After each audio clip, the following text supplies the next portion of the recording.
orang-orang yang ada di sini lagi bagus. Cliff, muncul sebentar, Cliff. Yes, Ko. Nah, Cliff ini saya suruh muncul kenapa? Karena sepenerawangan saya ya dari Indra ke 10 saya kan SB10, Indra 10 saya. Cliff ini udah lama nggak closing kayaknya dari awal tahun. Nah, sekarang udah mulai pecah telur bakalan closing nih anak. Betul nggak? Oh, amin. Nah, Cliff, boleh cerita nggak? Apakah mungkin terjadi sebuah struggle di diri kamu dan kamu berhasil mengalahkan struggle itu? Atau kamu punya satu story di balik closingan ini? Dan mungkin kamu juga bisa tambahkan sebuah sedikit lah mindset or motivation lah ke teman-teman. Ini kan adik-adikmu semua juga yang agent. Boleh lah, kita Adik-adik. sharing 2 menit setelah itu Kanul masuk. Yuk, silakan Cliff. Ya, pagi teman-teman. Yang Kowi bilang itu benar, aku sempat ada kayak macet closingan gitu ya, dari bulan apa, ya awal bulan mungkin masih kena euforia dikit lah ya. Tapi bulan Februari itu udah mulai mikir, kenapa ya kok nggak ada closing, dan aku akuin sempat itu sih, sempat ada down, sempat ada stres ya, namanya juga manusia. Terus ini kalau sedikit spiritual itu nggak apa-apa ya, Weh? Nggak apa-apa. Nggak Pokoknya apa-apa, kamu siap. jangan hipnosis saya loh ya. Nah, terus kan sempat down juga ya kan, sempat galau, terus juga puji Tuhan punya komunitas yang suportif sih kok, kayak Wibi juga tentunya kan, yang suportif juga, terus juga Celina, teman-teman millennials juga, Marta, leaderku juga Feli, itu suportif semua, dan ujung-ujungnya aku selalu bawa ke yang Maha Kuasa sih kok, kembali ke jalan Tuhan, kayaknya nyimpang aja kan. Maksudnya apa namanya, ya lebih mendalami doa gitu, untuk menenangkan diri. Dan singkat cerita, waktu itu sempet sih ngobrol sama Marta, dan memang aku jalanin lagi ya kan, kayak aktivitas ibadah dan lain-lain. Terus ingat itu yang di Alkitab yang bilang, "Carilah kerajaan Tuhan terlebih dahulu dan semuanya akan ditambah-tambahkan kepadamu," gitu kan, Yo. Jadi kayak, oh iya bener juga ya. Jadi mulai baca Alkitab, baca Alkitabnya lebih giat lagi, terus mulai doa dan lain-lain. Nah terus bener, tiba-tiba 2 hari kemudian, waktu itu iseng-iseng chatting, nasabah anaknya udah ikut di Cliff duluan, anaknya 2 orang udah ikut Cliff, ini papa mamanya belum. Nah ini mamanya waktu itu sempet prospek tahun lalu, tapi ya masih belum gitu, ya wes. Terus iseng-iseng Clifford chatting gini, "Loh, Cece ini termasuk hoki ya, Ce, ya? Cece bisa kerja di kantor dan Cece dapat income, padahal di luar sana kan banyak orang yang kesusahan income ya, Ce, ya." Nah, Clifford chat gitu. Tapi kok tiba-tiba dia balesnya, "Loh, Cliff, yang punya aku kapan hari ndang prosesan wis. Mari gini kan aku ulang tahun." Loh, kok gak nyambung ini balas pikirku. Ini beneran salah kirim atau apa gitu kan. Maksudnya apa, Ce? Oh, yang kapan hari Boy Tongno itu loh, yang asuransi Cece nanti kalau ulang tahun itu tambah mahal. Sekarang prosesannya wis, ya wis gitu. Terus, oh oke, ya udah tak proses. Posting wis go. Ya, ini kamu Kalau tak cut sebentar ya. Ini kamu tak cut heeh, sebentar. Teman-teman, apa yang dilakukan Cliff ini salah besar dan dia bisa bisa bisa apa, nyesel banget. Kenapa? Gini loh, peran seorang agent itu sebenarnya bukan memaksa orang, tetapi Anda harus bisa dengan elegan untuk mereminder terus, memfollow up terus. Kenapa? Fokusnya bukan closing dapat duit loh, bukan. Teman-teman, saya kasih story tentang saya ya, supaya Anda ingat lagi, dan semoga story ini bisa Anda pakai untuk nge-push orang lain. Mama saya itu dulu kan ikut asuransi lain. Oke. Nah, asuransinya itu sudah saya tutup Februari. Dan saya punya plan ikut asuransi lain lagi. Ya, for the record, mama saya nggak bisa diterima Prudential waktu itu. Tapi Januari kemarin udah saya pindah ke Prudential, hari ini udah pegang Gold. Ya. Nah, singkat cerita yang mau saya infoin gini. Ketika Februari saya putus asuransi yang lama, saya mau pindah ke asuransi yang baru. Waktu itu agent udah ngomong gini, agentnya, "Kowibi, ini untuk jantung kanker stroke, kalau 1 Mei, masa tunggu setahun loh, Bu. Jadi kalau ikut sekarang, sebelum 1 Mei, nggak ada masa tunggu." Oh iya, iya. Udah selesai. Saya juga sibuk, mama juga sehat-sehat aja, agentnya juga nggak follow up. So, sama kayak kamu kan agent ini, bener nggak? Apa yang terjadi? 28 Mei, atas dasar keinginan saya sendiri. Saya ingat kan, oh iya, mamaku belum ikut loh. Saya panggil agentnya, ayo diproses punya mamaku. Teman-teman, apa yang terjadi? 15 Juni, jadi setengah bulan setelah saya tanda tangan, mama saya bleeding loh. Coba Anda pikir usia 64 atau 65 waktu itu, 64 kayaknya. Udah menopause kan, tiba-tiba bleeding, itu sudah warning banget gitu loh. Dan ternyata beneran, akhirnya mama saya kena cancer. Dan akhirnya saya bayar sendiri semuanya.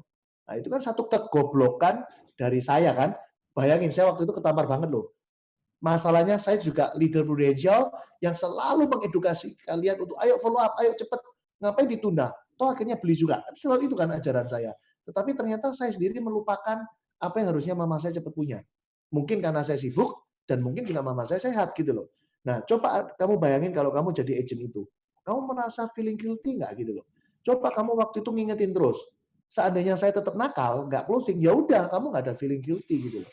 So teman-teman agent ya dari cerita Cliff ini saya jadi teringat kondisi mama saya sendiri dulu. Jangan terjadi di Anda. Anda akan benar-benar menyesal dan merasa bersalah. Ya, so ketika Anda nge-push orang, ingat story tentang mama saya ini diingat. Karena itulah Anda berani nge-push orang, ya. Bukan tentang Anda dapat komisi, no. Ya, kita bisa dapat duit dengan cara apapun. Tetapi ketika nge-push, tujuannya adalah satu, biar segera dapat proteksi. Peace of mind itu loh, itu yang mahal. Ya, thank you ya Cliff. Ini udah 7.33 ya. Jadi ceritamu, untung kamu cerita, cukup menginspirasi juga. Thank you ya. Oke teman-teman, tanpa perpanjang waktu lagi ya, waktu dan tempat dan podium ini ya berisi 1.970 orang. Saya serahkan ke Mr. Kanho. Oke, thank you, Bibi. Selamat pagi semuanya teman-teman. Pagi. Pagi. Apa kabar semuanya? Luar biasa. Anda dalam kondisi luar biasa, yes. Semoga Anda dalam kondisi sehat walafiat senantiasa ya. Itu yang paling penting teman-teman ya. Oke, hari ini saya ingin berbagi ya satu materi. Sebetulnya materi ini bukan materi yang betul-betul baru atau gimana, tetapi kita seringkali di lapangan menemui calon prospek, ya menemui prospek yang kadang-kadang mereka request sama kita gini, di tempat kamu ada nggak sih program pendidikan, asuransi pendidikan ada nggak? Nah, kan seperti itu. Sering nggak kira-kira dapat pertanyaan seperti itu? Sering ya?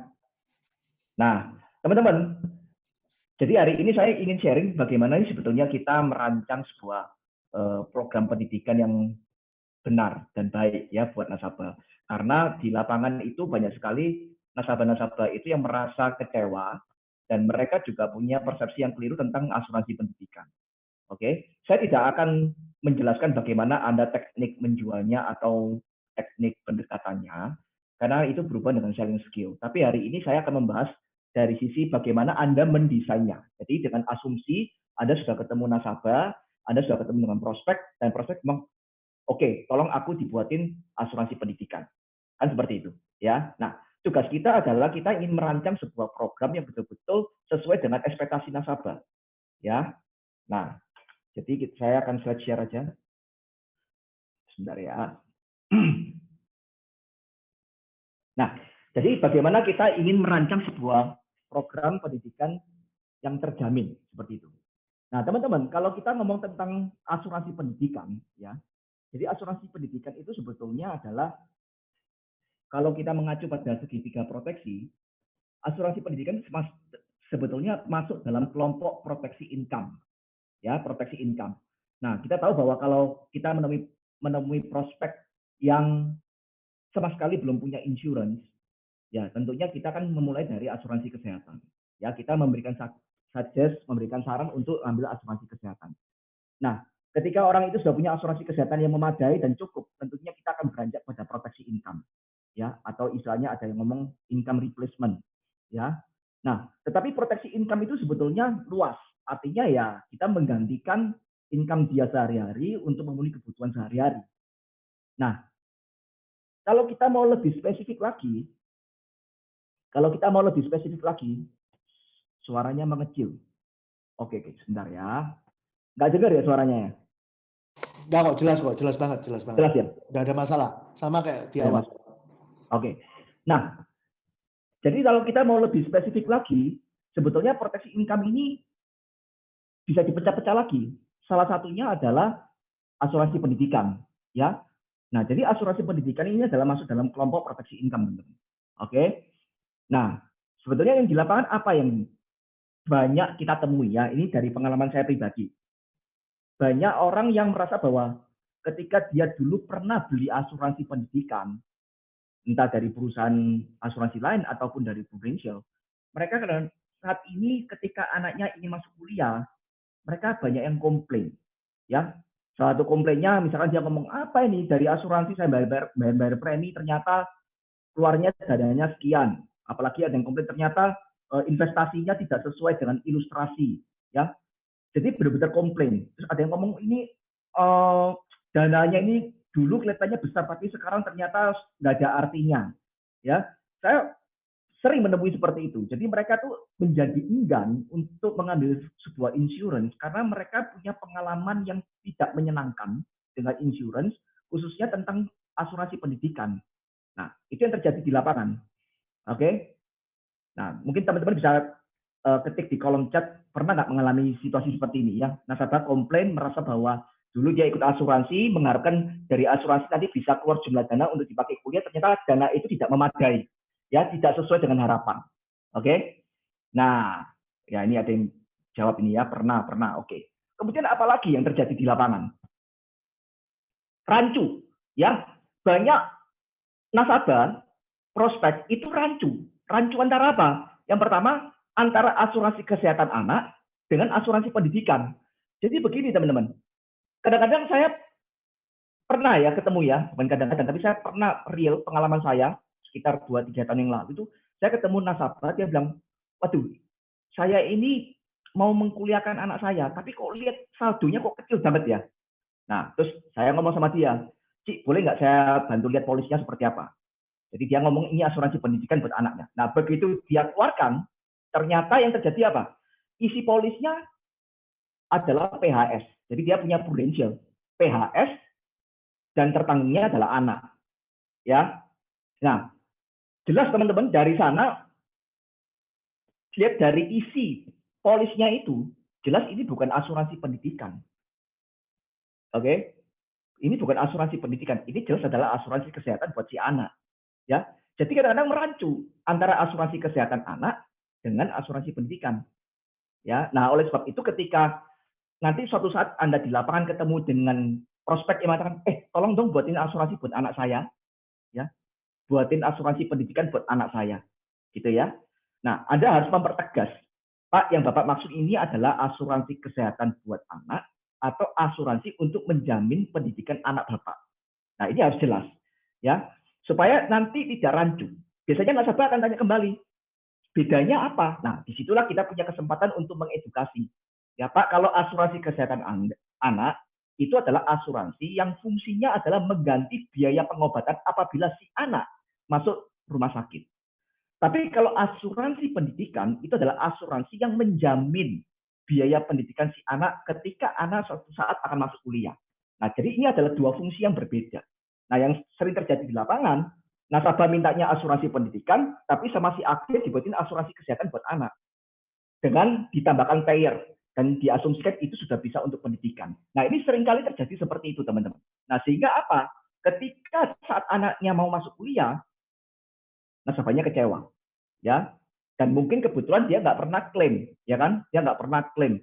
Nah, biasanya kalau nasabah nggak pernah klaim, ngomongnya kan biasanya bahasa yang keluar adalah saya ini nggak pernah klaim, tapi kok rugi nih ya, nggak pernah klaim rugi, terus saldonya cuma sekian dan sebagainya. Oke, kemudian apalagi yang rancu? Nah, rancu antara tabungan pendidikan dengan asuransi pendidikan. Nah, teman-teman harus membedakan tabungan pendidikan dan asuransi pendidikannya adalah dua hal yang berbeda. Tabungan pendidikan itu adalah proses kita menabung, ya kita menabung, yang dengan harapan nanti kelak tabungan ini akan terkumpul jumlah dana yang bisa digunakan untuk membiayai pendidikan anak.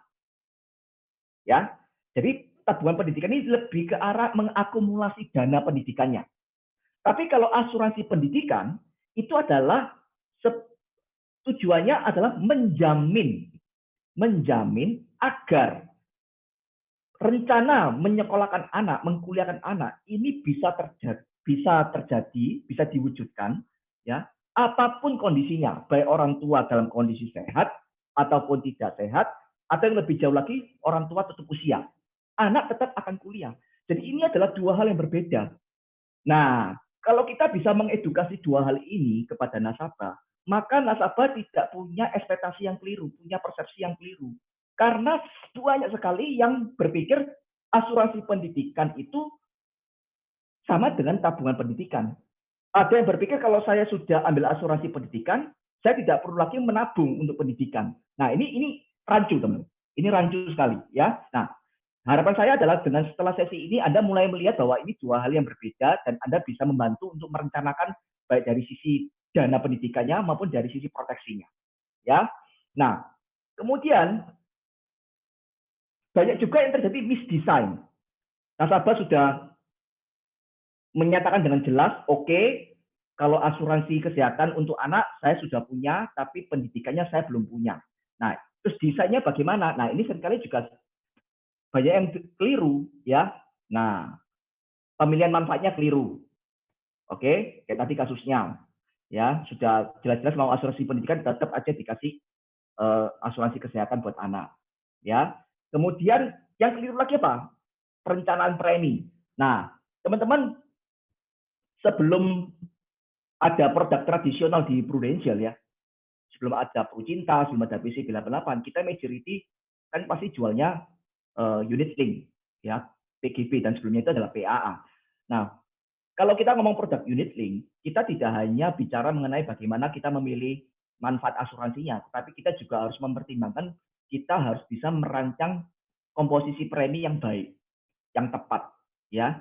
Nah, seringkali juga orang itu sudah jelas-jelas kepingin untuk pendidikan, tapi dia merancang desain premi yang keliru, ya, mendesain premi dengan komposisi yang keliru antara premi berkala dengan saver, ya, sehingga apa? Ya seperti tadi, ketika si anak menjelang masuk kuliah, biayanya, dana yang terkumpul tidak sesuai dengan biaya yang dibutuhkan, ya, yang harus dibayarkan. Nah, seperti itu teman-teman. Jadi hati-hati dalam nanti mendesain sebuah program pendidikan, kita harus merancang manfaat apa saja yang perlu diambil untuk bisa memprotek risiko-risiko yang ada potensi terjadi, dan kita juga perlu untuk mendesain bagaimana komposisi premi yang tepat. Apalagi kalau itu berkenaan dengan produk unit link. Kalau tradisional relatif simple, ya, karena semua sudah dijamin, ya. Nah, seperti itu teman-teman. Oke, kita langsung aja, ya. Nah, kalau kita ngomong perencanaan pendidikan, teman-teman, perencanaan pendidikan itu adalah salah satu rencana keuangan terbesar dalam sebuah keluarga, ya, rencana keuangan yang penting. Ya, tentunya kita sebagai orang tua, ketika kita bekerja keras, ya, pagi siang malam, sebetulnya tujuannya satu. Salah satunya adalah ingin memberikan pendidikan yang terbaik buat putra putri kita, betul kan? Nah, dan rencana pendidikan putra putri itu adalah sebuah prioritas di setiap keluarga. Nah, oleh sebab itu, dalam merencanakan pendidikan, merencanakan tujuan keuangan ini, ada dua hal yang harus direncanakan. Ya, ada dua hal yang harus direncanakan. Apa? Yang pertama adalah merencanakan investasinya, merencanakan akumulasi dananya. Maksudnya begini, ketika kita membayangkan, oh saya mau menyekolahkan anak saya, ya, misalkan kita ingin menyekolahkan anak kita kedokteran, ya, rujukannya UNER misalkan, kita sudah membayangkan, kalau nanti saya mau kuliah di UNER, anak saya mau kuliah di UNER, paling tidak sekarang biaya kuliah di UNER kedokteran sekian ratus juta. Nah, kita sudah membayangkan. Nanti kira-kira kalau anak saya 13 tahun lagi mau masuk kuliah kedokteran, berapa biaya yang dibutuhkan? Nah, dan dari sana kita sudah mulai memplanning kan tentunya. Berapa yang harus disisihkan untuk berinvestasi supaya ketika si anak ini ketika masuk kuliah, dana itu ada. Nah, kan seperti itu. Yang terjadi adalah banyak sekali orang-orang di luar sana mereka tidak merencanakan itu. Ya, tidak merencanakan itu, dan ketika dia membeli sebuah polis pendidikan asal beli, dan mereka juga kadang-kadang ngomong, ya kan, terus minimal preminya berapa? Nah, seperti itu ya, minimal preminya berapa? Jadi dia ingin mengkuliahkan anaknya ingin merencanakan pendidikan, tetapi tanyanya minimal premi berapa. Jadi ini adalah dua hal yang kontradiksi gitu. Ingin memberikan dana pendidikan, tapi tanya minimal premi berapa. Nah ini kan nggak cocok. Harusnya kan kita berangkat dengan pemikiran kalau kita butuh dana pendidikan sekian ratus juta di kemudian hari, berapa yang harus kita sisihkan dari sekarang? Kan seperti itu harusnya. Nah, jadi yang harus direncanakan yang pertama adalah investasinya berapa. Ini perencanaan yang pertama. Nah, perencanaan yang kedua adalah merencanakan proteksi. Ya, jadi sebuah tujuan keuangan, selain kita merencanakan investasinya, kita juga perlu merencanakan proteksinya, teman. Ya, proteksi dalam arti apa? Jadi kita melindungi kewajiban dan dana yang sudah terbentuk. Anda bisa bayangkan ketika misalkan begini, misalkan ada sebuah keluarga sudah menghitung dengan baik, menghitung dengan cermat lah, ya. Dia sudah menghitung dengan cermat, katakanlah dia mau mengkuliahkan anaknya dan dia sudah mengkalkulasi nanti kelak kalau kuliah butuh uang 500 juta. Dan dia sudah menghitung setiap bulan dia harus menyisihkan berapa untuk bisa terkumpul 500 juta dalam sekian tahun. Nah, kita tahu bahwa proses mengumpulkan dana pendidikan ini bukan proses yang singkat, ya, bukan setahun 2 tahun, bisa bertahun-tahun, bisa di atas 10 tahun bahkan. Nah, sekarang dengan perjalanan waktu yang begitu panjang, ya, sebuah perencanaan dengan jangka waktu menengah dan jangka panjang ini, tentunya banyak hal yang bisa terjadi, betul kan? Dan salah satunya adalah risiko. Nah, bisa dibayangkan kalau misalkan di tengah-tengah dia menabung, berinvestasi, di tengah jalan tiba-tiba si kepala keluarga ini, si pencair nafkah tiba-tiba divonis dokter mengalami stroke. Dan kita tahu bahwa kalau ketika dia mengalami stroke, dia kehilangan kemampuan untuk menghasilkan income. Betul kan? Dia nggak bisa lagi kerja, tidak produktif. Meskipun nanti pada akhirnya mungkin istrinya terpaksa kerja, belum tentu istrinya bisa langsung menggantikan posisi suami dan memiliki kemampuan yang sama seperti suami dalam menghasilkan income. Ya kan? Kan pemikirannya seperti itu. Nah, jadi ketika hal itu terjadi, ketika terjadi risiko tersebut, maka keluarga ini secara pemasukan akan mengalami penurunan secara drastis. Ya. Nah, kalau untuk kebutuhan sehari-hari saja sudah mereka kewalahan, mengalami problem, apalagi mereka berpikir untuk menabung untuk pendidikan anaknya. Saya yakin 100% pasti rencana pendidikannya akan putus tengah jalan. Ya. Tidak akan lagi melanjutkan rencana menabung buat anaknya. Itu yang pertama. Dan yang kedua, bahkan tabungan anak yang sudah terakumulasi, yang sudah terkumpul sekian tahun, misalkan dia sudah jalan menabung untuk pendidikan anaknya sudah jalan 3-4 tahun, bisa jadi tabungan ini juga akan terambil. Ya, jadi dana yang sudah terbentuk akan terambil juga. Nah, begitu terambil, apalagi untuk kalau sudah diambil begitu ya berarti kan bisa dipastikan rencana pendidikannya bisa putus. Nah, ini kita tidak mau terjadi, makanya ini harus diproteksi. Ya, nah berarti teman-teman dari penjelasan ini kesimpulannya apa? Kesimpulannya begini, untuk kita ingin menyekolahkan anak kita, ya, atau untuk tujuan-tujuan yang lain sekalipun, tidak cukup hanya dengan rajin menabung, tidak cukup dengan hanya rajin berinvestasi. Artinya kalau ada nasabah ngomong, saya ini orangnya komitmen, saya ini orangnya rajin, saya ini orangnya disiplin dalam menyisihkan, dalam menggunakan uang dan berinvestasi, itu tidak menjamin. Ya, disiplin, bisa menyisihkan dana, itu adalah memang satu faktor yang bisa dikendalikan. Tetapi ada faktor yang di luar kendali itu apa? Terjadinya sebuah risiko. Nah, begitu terjadi sebuah risiko, walaupun orang itu adalah orang yang rajin dan konsisten dan disiplin, tetap dia nggak bisa lagi menabung. Artinya apa? Dalam merencanakan sebuah program pendidikan, selalu harus ada dua hal ini. Merencanakan investasinya dan merencanakan proteksinya.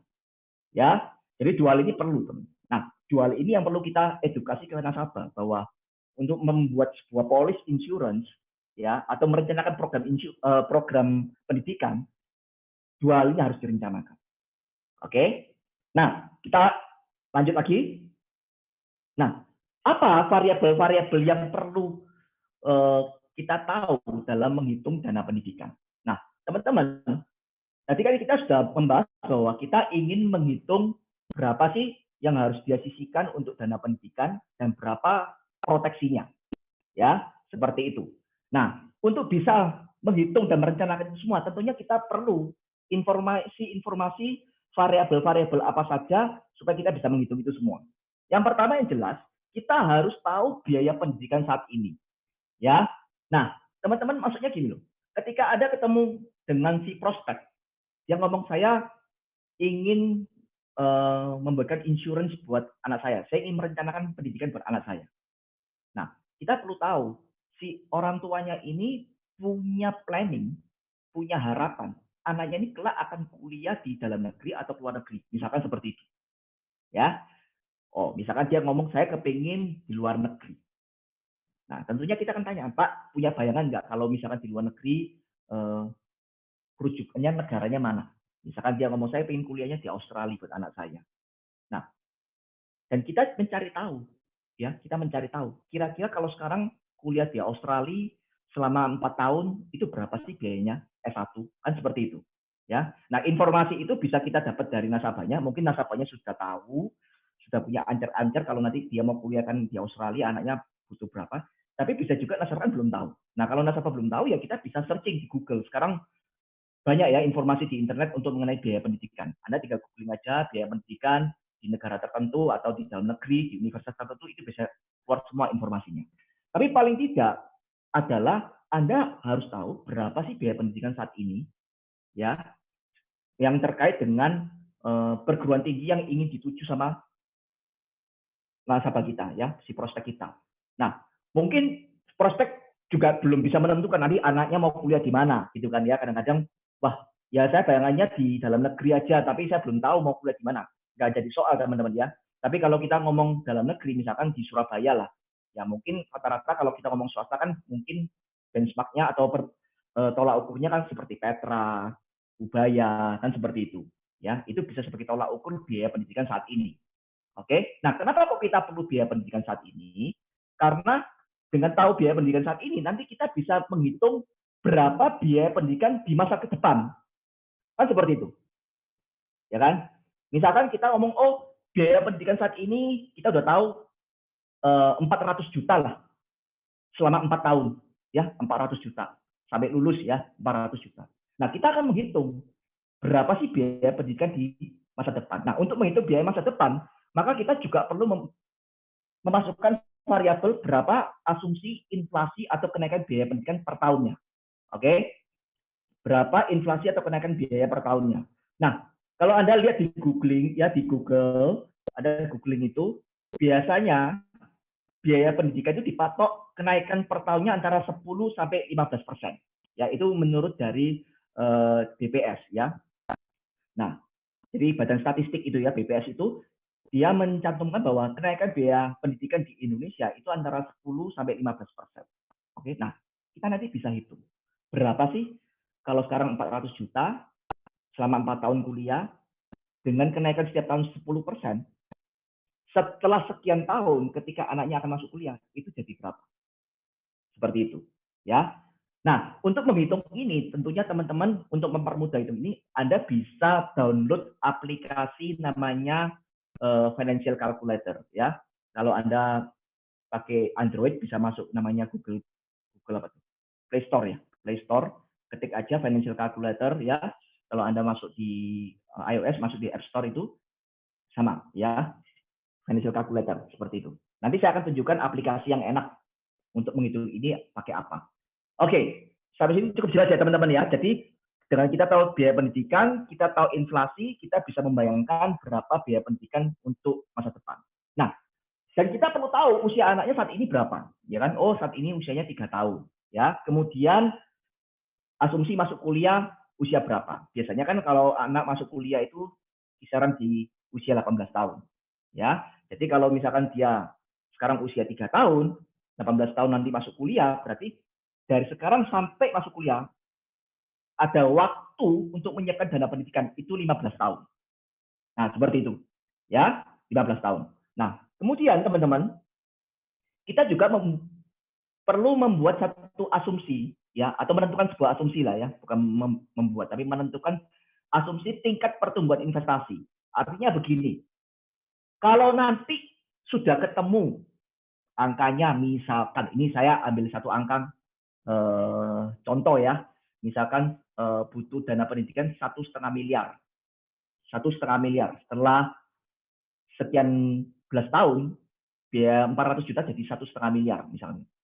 Nah, pertanyaan gini, berapa yang harus dia sisihkan setiap bulan dari sekarang untuk berinvestasi supaya setelah sekian belas tahun itu ada uang 1,5 miliar.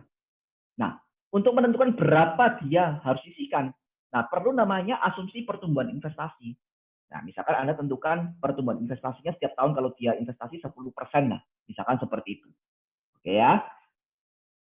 Kemudian apalagi? Usia pencari nafkah. Nah, ini penting. Nah, teman-teman, jadi gini loh. Kalau kita membuat asuransi pendidikan, sebetulnya yang diasuransikan, yang menjadi tertanggung utama itu adalah si pencari nafkah. Ya. Mencari nafkah berarti dalam hal ini kan orang tuanya. Bukan si anak. Ya, sekali lagi. Jadi dalam membuat sebuah program pendidikan, yang diasuransikan itu adalah orang tua si anak, bukan anaknya, teman-teman. Bukan anaknya. Ya. Kenapa? Kan tadi sudah saya jelaskan di depan. Yang dikhawatirkan dalam kita menyiapkan dana pendidikan adalah kalau di tengah jalan tiba-tiba orang tuanya mengalami resiko sakit kritis atau cacat tetap total atau meninggal, terus bagaimana nasib tabungan pendidikan anaknya? Nah, berarti kan dalam hal ini yang berkepentingan diasuransikan adalah pencari nafkah, orang tuanya. Nah, di lapangan seringkali yang saya temui yang diproteksi adalah anaknya. Ya, tertanggungnya adalah anak. Nah, ada juga yang ngomong begini, Pak, tapi kan saya bisa kasih parent payer. Kalau parent payer kan nanti bisa juga, nanti kalau orang tuanya meninggal, kritis atau cacat tetap total, nanti kan ada pengisian premi dari Prudential. Nah, itu kan juga bisa.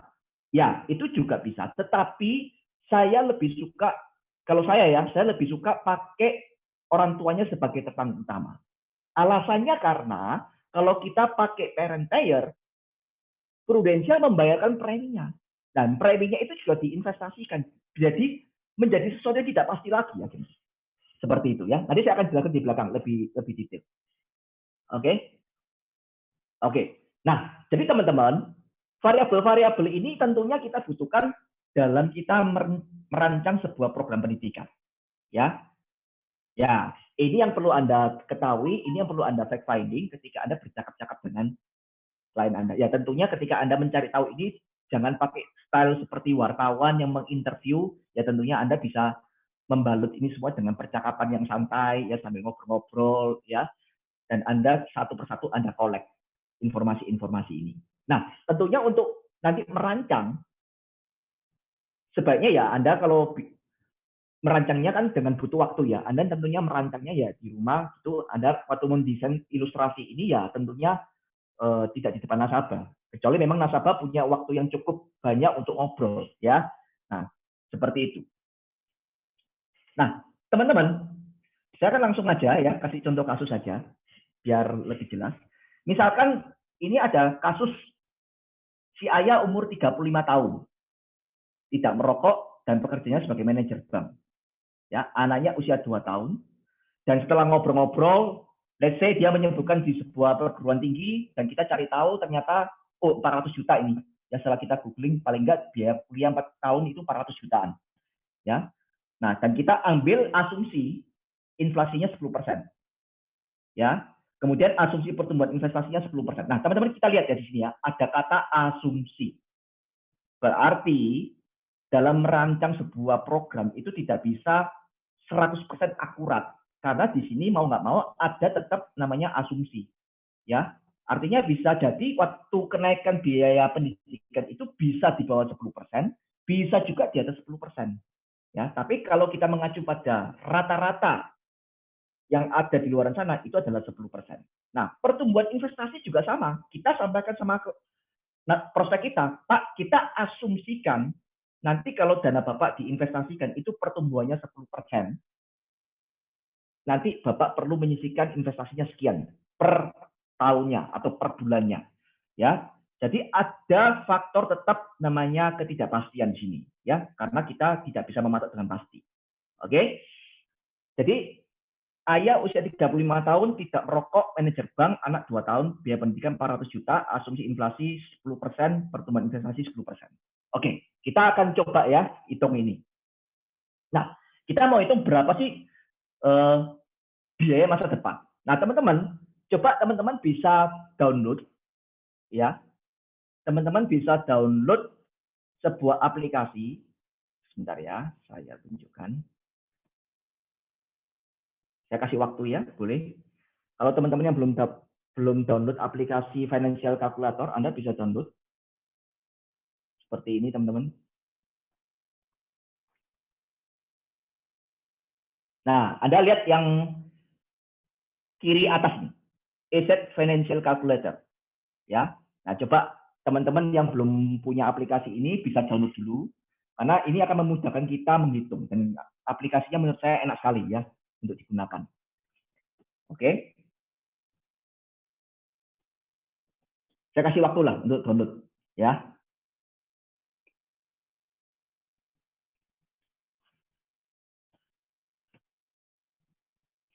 Mungkin sambil nunggu download, ada pertanyaan nggak sampai sejauh ini? Boleh diketik di kolom chat.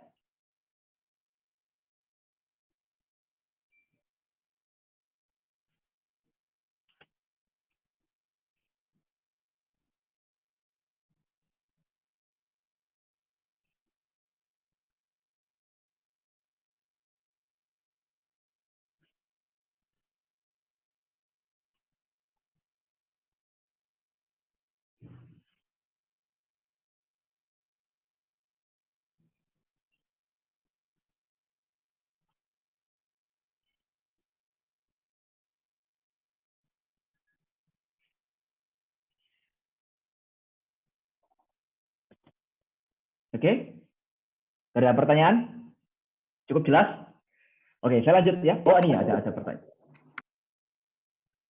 Kalau pakai PCB 88 kan waktunya 20 tahun baru bisa 100% uangnya kembali. Jadi bagaimana? Oke, nanti saya akan jelaskan ya. Ini saya tampung dulu, nanti ada ke bagian belakang ini saya jelaskan tentang PCB. Tolong jelasin lebih detail perbedaan antara tabungan pendidikan dengan perencanaan pendidikan. Oke, jadi begini. Nah, tabungan pendidikan itu bagian dari perencanaan pendidikan. Ya, tadi kan sudah saya jelaskan di sini. Dalam merencanakan sebuah program pendidikan, kita perlu merencanakan investasinya dan merencanakan proteksinya. Betul ya? Nah, tabungan pendidikan itu adalah bagian dari perencanaan investasinya atau akumulasi dananya. Oke. Nah, sedangkan merencanakan pendidikan itu membutuhkan investasinya, termasuk membutuhkan tabungan pendidikannya, plus membutuhkan proteksinya juga. Jadi kalau hanya merencanakan tabungan pendidikan tanpa proteksi, sebetulnya perencanaannya itu baru separuh jalan. Ibaratnya begitu. Terjawab ya kira-kira ya. Oke, Pak Kano, kalau nasabahnya minta posisi pendidikan berapa, kesehatan berapa, dikompar dengan AIA atau asuransi lainnya gimana? Oke. Ini kalau compare produk, sesinya jadi berbeda lagi nanti ya. Tapi intinya begini, kalau minta posisi pendidikan berapa, kesehatan berapa, ya ini kan tergantung ini ya, tergantung fact finding-nya kita. Ini kan kembali lagi ya. Saya harus menyiapkan pendidikannya berapa besar asuransinya. Kan tergantung dia mau kuliahnya di mana. Jadi kalau misalkan dia mau kuliahnya di kedokteran tadi, setelah kita hitung-hitung butuh dana 1 miliar setelah sekian tahun kemudian. Nah, berarti mau nggak mau kan dia harus menyiapkan dana 1 miliar dan dia harus punya proteksi senilai 1 miliar. Kan intinya begitu. Ya. Jadi sekali lagi teman-teman, berapa besar dia harus punya insurance untuk asuransi pendidikannya ini, ya ini tergantung sebetulnya informasi yang kita dapatkan dari nasabah. Jadi intinya begini loh, kita itu ingin buat sebuah insurance yang betul-betul angka-angkanya itu sebetulnya bukan dari diri kita. Ya, angka-angkanya yang muncul nanti di ilustrasi itu betul-betul angka-angka yang sebetulnya dari nasabah. Jadi ketika nasabah ngomong, loh, kenapa kok 1 miliar uang pertanggungannya? Kenapa kok uang pertanggungannya 2 miliar? Misalkan begitu. Ya, sebetulnya ini ada alasannya. Bukan atas dasar kira-kira. Ya, saya buat 1 miliar ya kira-kira lah Pak ya. Kira-kira nanti kalau kuliah butuh 1 miliar. Kalau sekarang aja sekian, kira-kira nih 1 miliar. Kita nggak pakai ilmu kira-kira. Jadi kita betul-betul ingin memberikan satu dasar perhitungan yang jelas. Sebuah dasar perencanaan yang jelas. Kenapa kok dia harus punya uang pertanggungan sekian. Dan kenapa kok dia harus berinvestasi sekian. Nah itu. Angka-angka itu berasal dari mana? Kembali lagi angka itu berasal dari nasabahnya sebetulnya. Makanya ketika kita fact finding, kita perlu gali. Dia punya ekspektasi anaknya ini kuliah itu dalam negeri, luar negeri. Kalau dalam negeri itu dia paling enggak standar perguruan tingginya itu di level yang mana? Seperti Petra, Ubaya, UNER, atau bagaimana? Kan seperti itu. Jadi angka-angka itu berasal dari nasabah. Dari itulah informasi dari nasabah itu yang kita pakai untuk dasar perhitungan kita, desainnya kita.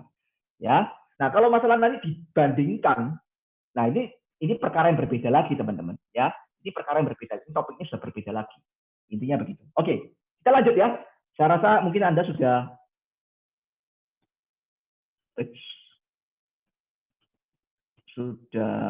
siap ya dengan aplikasinya. Sebentar.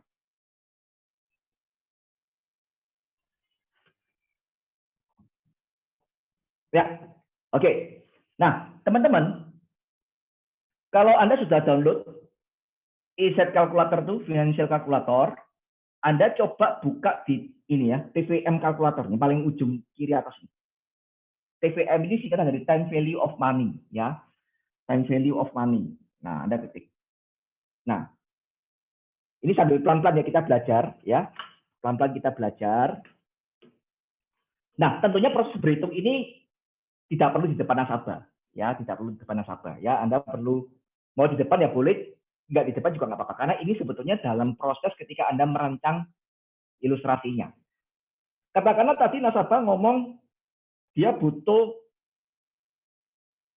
bukan butuh, tapi dia sudah ngomong bahwa dia ingin kuliah di sebuah perguruan tinggi buat anaknya, standarnya di perguruan tinggi tertentu, dan kita sudah cari tahu biayanya 400 juta.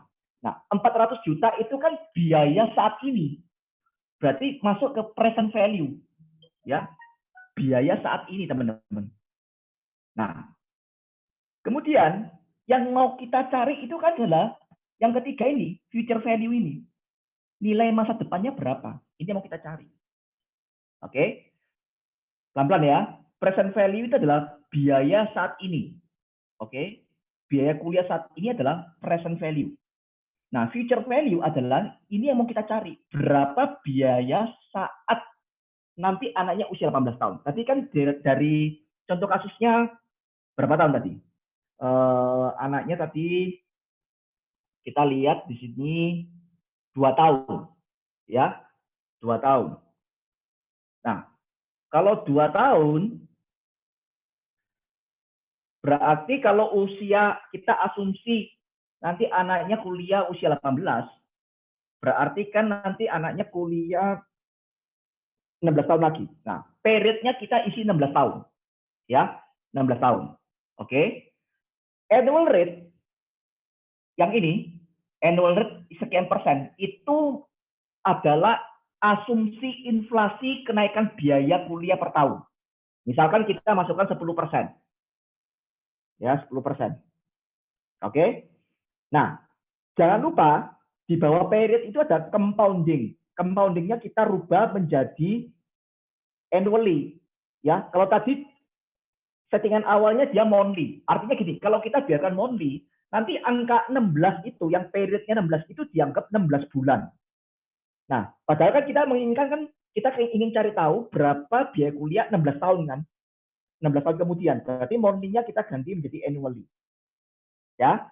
Nah, oke. Sampai di sini kita sudah cukup informasinya, ya. Kita sudah tahu biaya saat ini untuk kuliah 400 juta selama 4 tahun, kenaikan inflasinya 10%, dan akan kuliah 16 tahun lagi, kita hitung future value. Kita klik yang tulisan SV, ya.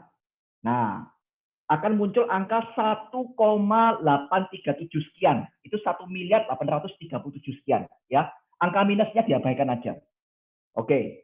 Ya, jadi kita bulatkan aja, anggap aja biaya kuliah masa depan itu 1,850 lah, atau 1,9 lah, 1,9 M ya, paling enaknya begitu. Oke, sampai di sini dulu. Kira-kira ada yang bingung nggak? Pelan-pelan.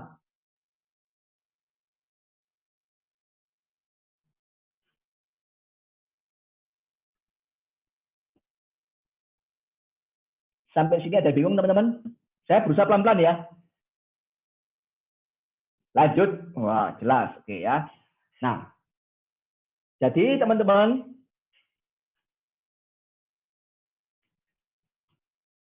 sekarang biayanya 400 juta, kita hitung setelah 16 tahun kemudian, ketemulah angkanya tadi 1,9 miliar dengan inflasi 10%. Ya. Nah, ini menjadi dasar perhitungan kita. Kemudian kita akan hitung lagi, kalau misalkan dia harus berinvestasi. Ya, ujung-ujungnya gini kan. Oh, ternyata nanti 16 tahun kemudian, biaya kuliah yang 400 juta itu akan menjadi 1,9 miliar. Kalau dibulatkan. Wah, nah orang akan mulai berpikir kan. Orang dari sana akan tidak lagi asal-asalan. Akan ngomong, tolong buatkan asuransi yang paling minim untuk pendidikan anak saya. Nggak akan keluar kalimat itu, teman-teman. Kalimat itu nggak akan keluar. Kenapa? Karena kita sudah tunjukkan, Pak, Bapak nanti kalau mengkuliahkan anak Bapak di universitas ini, Pak, yang Bapak inginkan, dengan inflasi 10%, nanti butuh dana 1,9 miliar. Nah, dia nggak akan ngomong lagi yang paling minim berapa. Ya, jadi ini kalimat itu nggak akan muncul kalau kita bisa menunjukkan konsep perhitungan seperti ini. Ya, logika berpikir seperti ini perencanaannya. Nah, kemudian kita akan kembali lagi setelah ketemu 1,9 miliar, kita akan lihat berapa yang harus dia sisihkan untuk berinvestasi. Ya, kita akan bicara investasi dulu, belum mau masuk proteksi, investasinya dulu. Nah, kita hitung berarti kan, kalau nanti butuh uang sekian miliar, berarti saya harus investasi berapa ya setiap bulan dengan asumsi keuntungan investasinya katakanlah 10%. Nah, kita hitung ini sekarang. Ya. Oke, ini ada pertanyaan, kok tadi asumsi kenaikan biaya sekolah 10-15%, apa tidak lebih baik diisi 15%? Boleh-boleh aja, sah-sah aja. Ya, sah-sah saja, boleh. Mau diisi 15% juga boleh. Ya, jadi tergantung. Sebetulnya waktu kita bercakap-cakap dengan nasabah itu, kita asumsi itu ada kesepakatan antara kita dengan nasabah. Ya, misalkan nasabah ngomong, wah 10% kurang lah, sekarang 15%, ya lebih baik. Nanti akan ketemu biaya masa depannya kan lebih besar. Tapi kalau nasabah ngomong nggak sampai lah 15%, 10%, ya sudah kita nggak usah berdebat mengenai asumsi, kita sepakati dia mau asumsinya berapa. Tapi paling tidak kita punya data, Pak, kenaikan biaya pendidikan itu setiap tahunnya antara 10-15%. Seperti itu. Ya, oke. Kita akan lihat lagi di financial kalkulatornya.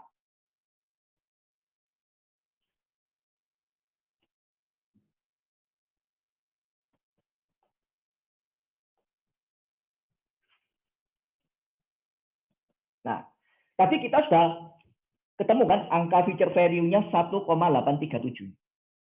Betul ya? Nah, sekarang kita bulatkan aja lah ya. Kita bulatkan. 1,9 M. Sebentar, saya riset dulu aja. Saya nolkan semua dulu ya. Future value-nya saya isi 1,9. Jadi sekarang kita berangkat dari informasi future value-nya sudah tahu. 1,9 miliar. Nah,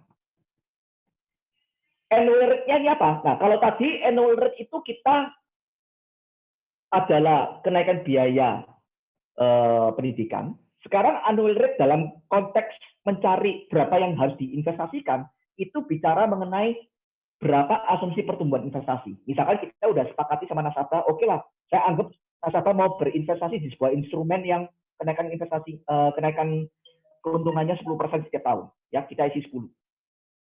Oke. Kalau nasabahnya ngomong, enggak lah, saya nanti mau main deposito aja. Ya, berarti kita isi antara 4 sampai 5%. Intinya begitu aja. Periodnya sama 16. Ya. Compoundingnya annually. Nah, sekarang kan kita bicara berapa yang mau disisihkan setiap tahun. Berarti yang kita cari adalah payment-nya. Ya, yang nomor 2 itu. Di bawahnya present value. Payment. Payment itu bicara gini. Berapa cicilan per bulannya. Atau per tahunnya. Ya, tergantung compoundingnya. Per tahunnya. Nah, kita klik nih PMT-nya. Ketemu. 52.800.000. Kita anggap aja 53 juta. Berarti kalau klien itu mau punya uang 1,9 miliar setelah 16 tahun lagi dari sekarang, dan saat ini dia masih nol biayanya, jadi dia nggak punya tabungan sama sekali untuk pendidikan anaknya, dia start dari nol. Berarti suaranya agak pelan. Suaranya nggak pelan? Iya. Oke. Agak delep. Sekarang dengar nggak? Dari tadi dengar, cuman kurang kencang kayak tadi di awal. Coba tes lagi. Sebentar ya. Tes. 1, 2, 3. Ya. Oke. Jelas ya? Ya, jelas. Nah, jadi kalau kita kepingin punya uang 1,9 miliar 16 tahun lagi, berarti butuh setiap tahunnya berinvestasi sebesar 53 juta. Di mana 53 juta itu kita investasikan di sebuah instrumen investasi yang kenaikannya asumsinya 10% keuntungannya setiap tahun. Ya. Nah, coba kita hitung balik ya. Kita hitung balik. Masa sih, Pak? Akurat nggak ini? Nah, kita hitung. Saya ada Excel-nya ini.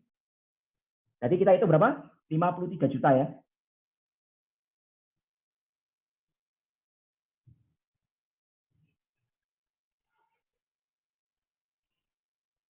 Nah, ini kalau 53 juta, ketemu ini. Ini kurang setahun. Ini berapa tahun nih? Tahun. Ini masih 15 tahun. Nah, kalau 16 tahun. Nah, ketemu kan? Betul ya? Angkanya ketemu. Ya, cocok dengan yang ini kan antara ini kan saya belikan 53 juta ini. Aslinya kan 52.800. Nah, berarti angka ini kan cocok dengan apa yang dihasilkan di kalkulator finansial.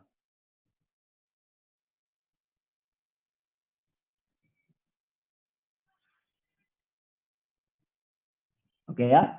Nah, berarti kita sudah ngomong sama kliennya, Pak. Jadi kalau Bapak kepengen punya uang 1,9 miliar 16 tahun lagi, Bapak perlu menabung, berinvestasi sebesar 53 juta di sebuah instrumen dengan pertumbuhan 10% per tahun. Nah, intinya begitu, ya. Oke. Nah, kita lanjut lagi.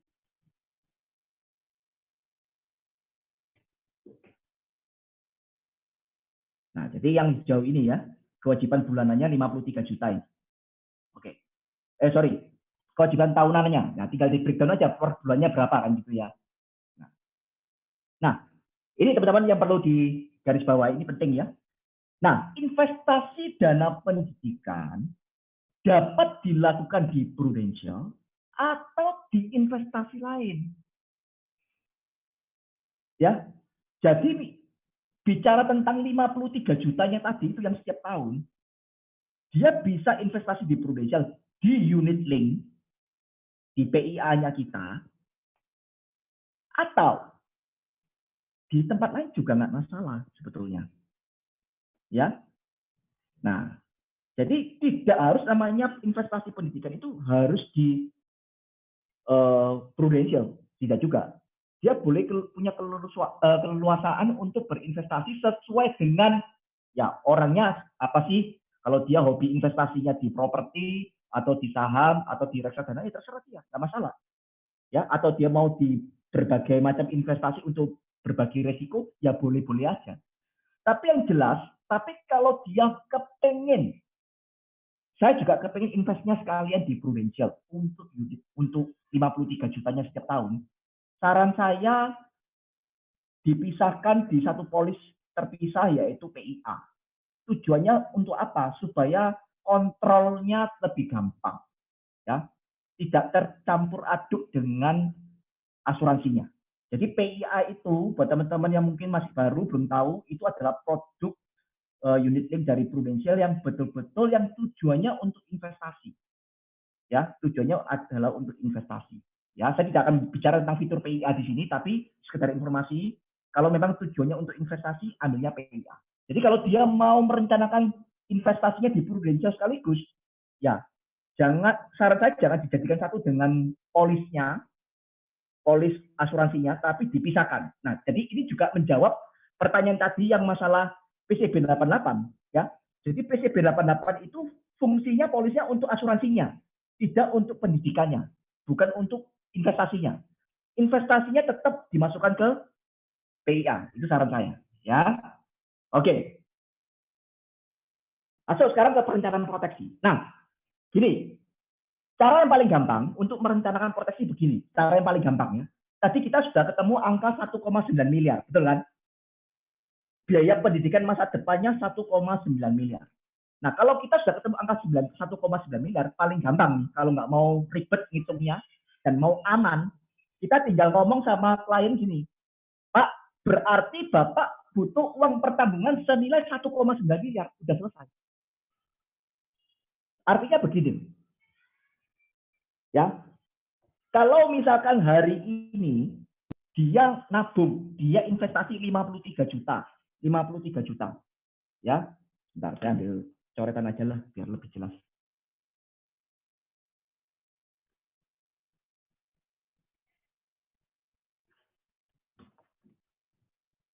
Oke, ya.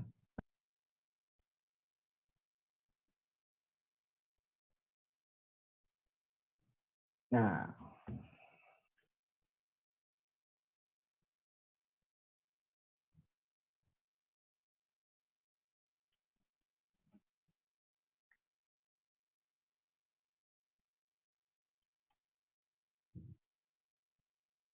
sebentar teman-teman ya, masih loading.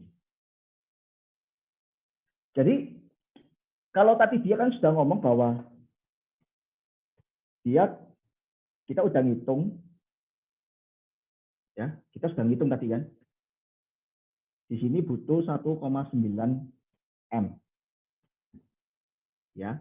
Nah, terus kita ngitung setiap tahun dia harus invest 53 juta per tahun.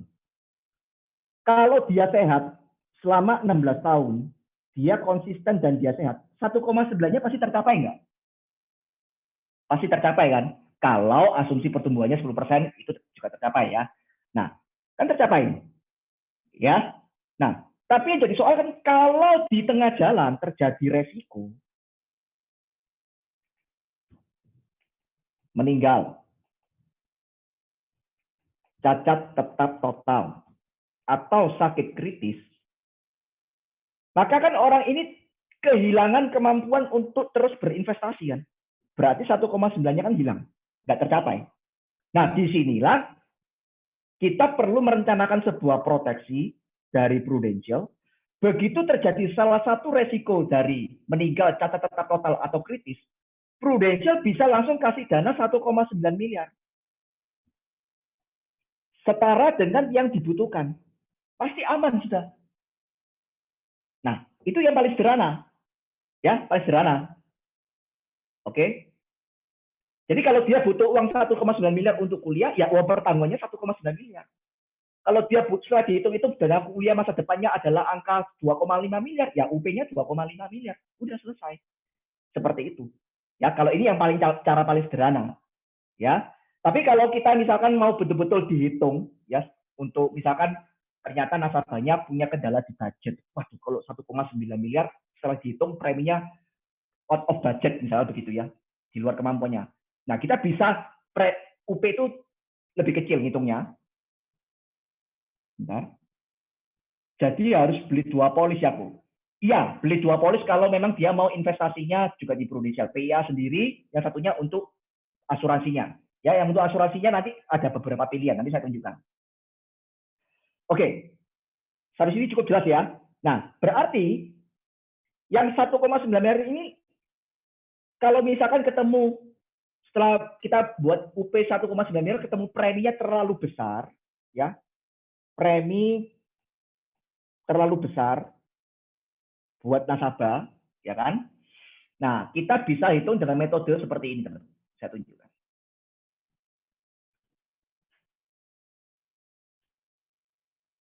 Kita hitung 1,9 miliar itu kan biaya masa depan.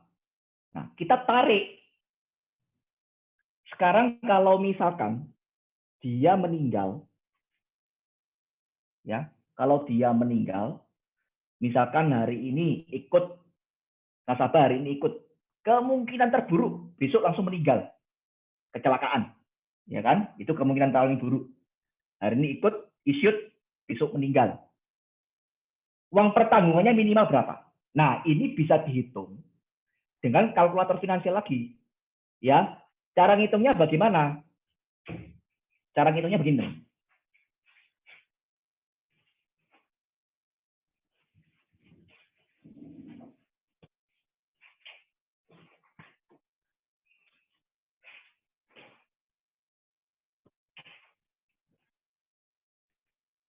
Cara ngitungnya seperti ini. Nah, saya riset dulu ya. Nah, Anda lihat future value-nya 1,9 miliar. Oke? Nah, teman-teman, berarti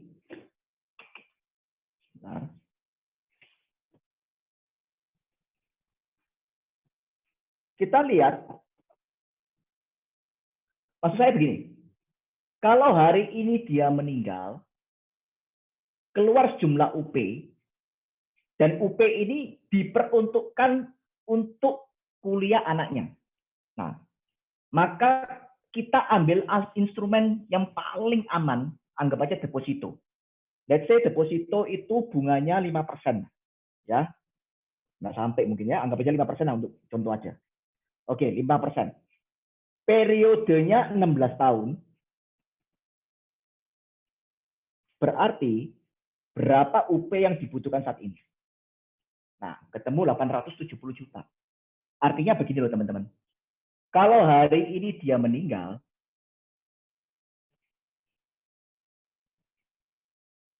oh ya, beginning, betul, thank you.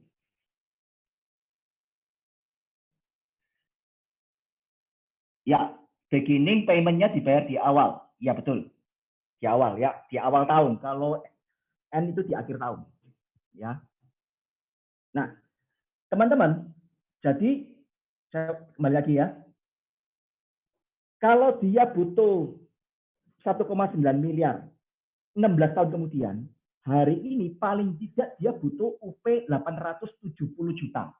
Maksudnya begini, begitu hari ini kalau dia ikut, besok tiba-tiba meninggal, cair 870 juta. 870 juta ini didepositokan dengan bunga 5% per tahun, 16 tahun kemudian akan jadi 1,9 miliar. Berarti 870 juta ini adalah UP yang paling minim dia harus punya. Nggak boleh kurang dari itu. Kalau kurang dari itu, berarti dia under protection. Proteksinya sudah tidak bisa mengcover rencana pendidikannya dia.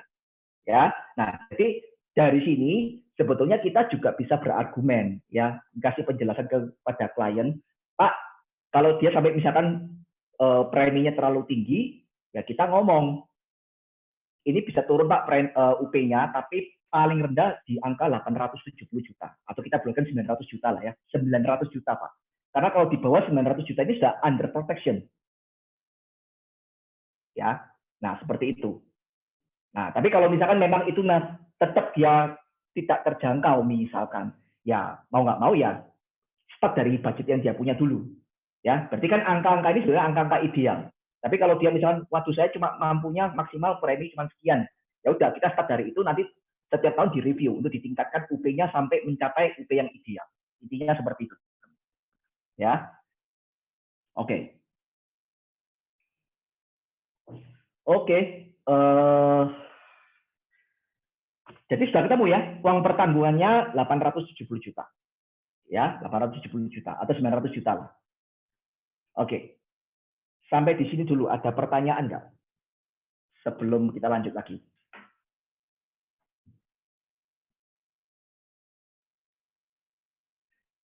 Sambil nunggu pertanyaan, saya lanjut lagi dulu ya. Sambil nunggu Anda ketik. Nah, berarti dalam merencanakan sebuah polis, kita perlu juga melakukan identifikasi risiko, kan? Ya. Oh, kita sudah mulai mikir. Nanti kalau saya mau buat sebuah polis, merancang sebuah polis buat nasabah saya, apa risiko yang bisa terjadi membuat seseorang itu kehilangan income? Oh, yang pertama sakit biasa, yang kedua sakit kritis, yang kedua tiga catatan total, yang keempat meninggal. Oh, suara delep lagi, yuk. Halo, tes. Lagi jelas lagi. Oh, ya ya. Jadi kita melakukan identifikasi risiko, ya. Nah, kita sebagai agent, kita mengidentifikasi, kita menganalisa, oh ini loh, dia butuh proteksi ini. Kalau dia nggak punya asuransi kesehatan, kita kasih rekomendasi, Pak, Bapak juga perlu asuransi kesehatan, karena kalau sampai terjadi sakit dan masuk rumah sakit, bisa jadi ini bisa mengancam dana yang ada. Nah, tapi kalau dia sudah punya asuransi kesehatan, ya kita perlu mengambilkan asuransi sakit kritis, asuransi cacat tetap total, asuransi meninggal. Nah, pilihan produknya apa? Pilihan produknya, ya kalau dia ngambilnya asuransi unit link, berarti kan rider-ridernya adalah CCP 61, ya, atau link term, ya kan, PADD. Tapi kalau dia mau ambilnya tradisional, ya kita bisa ambil PCB 88 atau misalkan Prucinta saja untuk asuransi meninggalnya saja, ya. Jadi kembali lagi teman-teman, kita sebagai agent itu perlu mengadjust, ya, perlu mengatur sedemikian rupa, mempertemukan antara kebutuhan dengan budget. Intinya begitu, ya. Dengan budgetnya dia seperti adanya sekarang seperti ini, kebutuhan idealnya seperti ini, kira-kira mana yang bisa dicukupi dulu. Nah, syukur-syukur kalau semua bisa dicukupi, ya, budget masuk, terus kebutuhan proteksinya juga masuk. Intinya begitu, ya. Nah, jadi asuransi adalah instrumen terbaik teman-teman untuk melindungi kewajiban dan dana yang sudah terbentuk, ya. Jadi asuransi kesehatan sebaiknya diambil pada polis terpisah. Nah, jadi teman-teman kalau misalkan kliennya ngomong, iya, anak saya juga nggak punya asuransi kesehatan. Nah, berarti untuk kesehatannya jangan dijadikan satu sama asuransi pendidikannya. Jadi polis pendidikan berdiri sendiri, dengan tertanggungnya adalah orang tua, kemudian polis kesehatan buat anaknya ya berdiri sendiri, dengan tertanggung adalah anaknya. Ya, karena di tempat kita kesehatan itu mau nggak mau adalah PGB, ya kita ambilkan PGB plus PPH plus. Ya, kemudian masalah untuk asuransi pendidikannya dengan UP katakanlah tadi yang 1,9 miliar, kita bisa ambilkan ke PCB 88. Nah, intinya begitu. Atau diambilkan ke PCB 61. Terserah kan, tergantung profil nasabahnya mau gimana. Kalau nasabahnya dia tipikal yang konservatif, kepingin yang pasti-pasti, ya kita ngambilkan PCB 88. Kan intinya begitu. Oke. Jadi yang tadi yang tanya masalah PCB 88 harus 20 tahun, ya kira-kira terjawab ya. Jadi intinya PCB 88 di sini dananya yang nilai tunai yang ada di PCB 88 itu tidak diperuntukkan untuk investasinya pendidikan, bukan. Ya, itu memang nilai tunai itu ya polis itu memang untuk proteksi pendidikannya seperti itu. Ya, oke. Sampai di sini mungkin ada pertanyaan nggak? Materi saya sampai sini aja sih sebenarnya.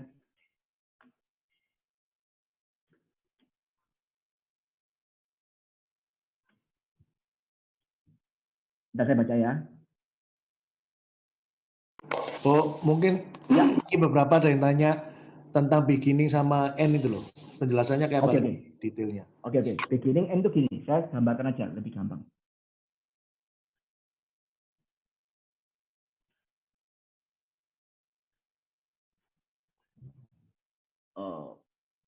Oke.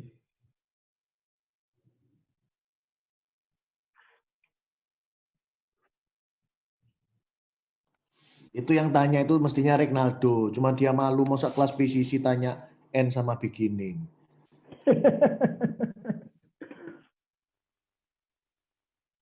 Rek. Nah, teman-teman, jadi beginning dan end itu akan berpengaruh kalau waktu kita ngitung berapa yang harus diasisikan setiap bulannya atau setiap tahunnya, ya efeknya ke sana. Tapi kalau untuk ngitung lain-lainnya sih nggak terlalu pengaruh untuk ngitung biaya masa depan dan sebagainya nggak ngitung. Tadi kan kita udah ngitung ya. Di sini butuh 1,9 M. Bentar, nggak muncul.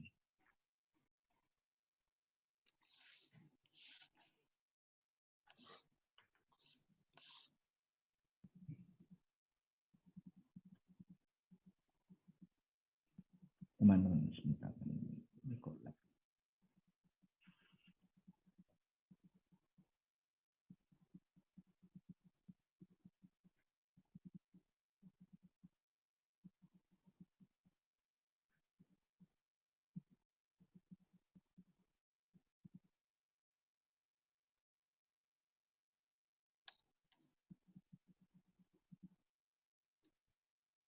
Nah,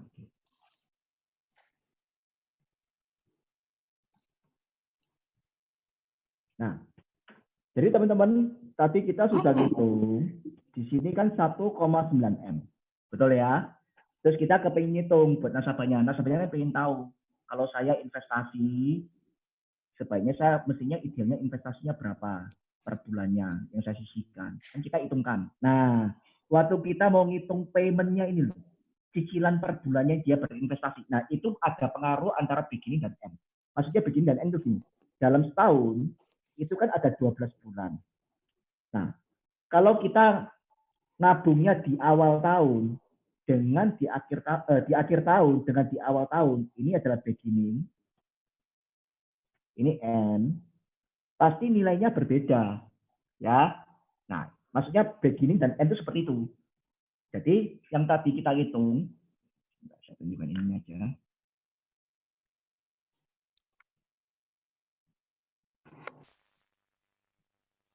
Nah, ini saya riset ya. Tadi kan kita ketemu 1,9 M. Nah, investasinya 10% pertumbuhannya, periodnya 16 tahun. Nah, kalau saya klik beginning, berarti gini, bahasanya begini, setiap awal tahun, saya harus investasi berapa? Gampangnya begitu. Ya, ketemulah 48 juta. Ya, kalau investasinya di awal tahun. Tapi kalau dia diinvestasinya di setiap akhir tahun, misalkan di akhir tahun pertama, di akhir tahun kedua, akhir tahun ketiga, bunyinya seperti itu. Berarti kan kita milihnya N. PMP-nya jadi 52,8. Jadi kalau investasinya di awal tahun, pasti nominalnya lebih kecil dibanding di akhir tahun. Nangkep ya? Teman-teman? Oke, pertanyaan kedua, Yuk.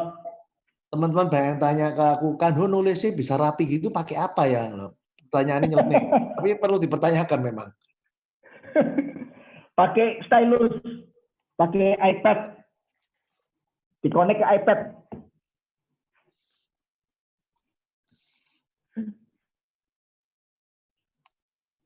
Oke. Bentar lagi, apa ini pertanyaannya?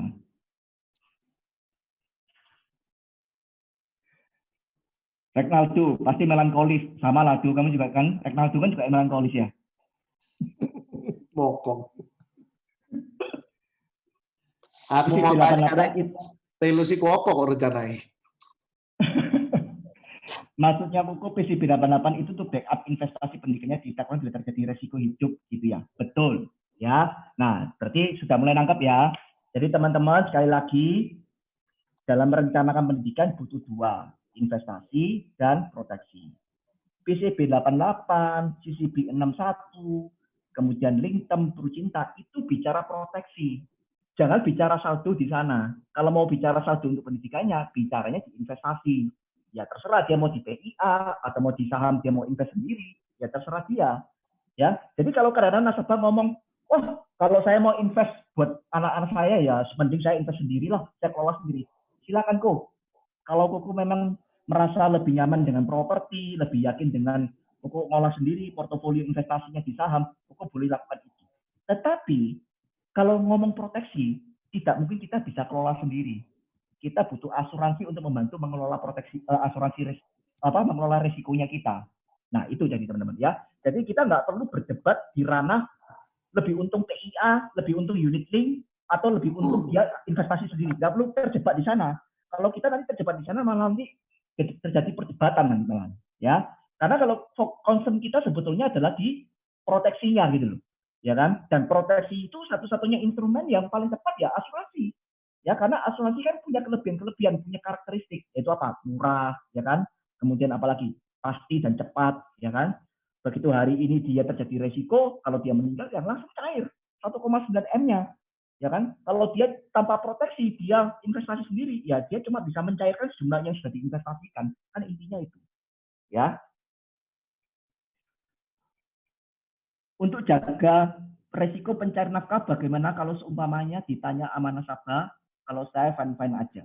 Sampai 16 tahun ke depan nilai tunai nggak capai 1,9 dong. 1,9 miliar dong. Ya apa kok handle-nya? Nah, kembali lagi teman-teman. Ya, intinya begini.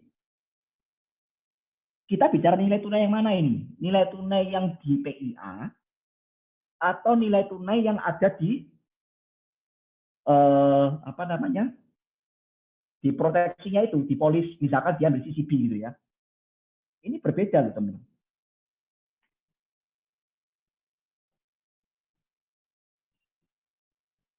Ya kan?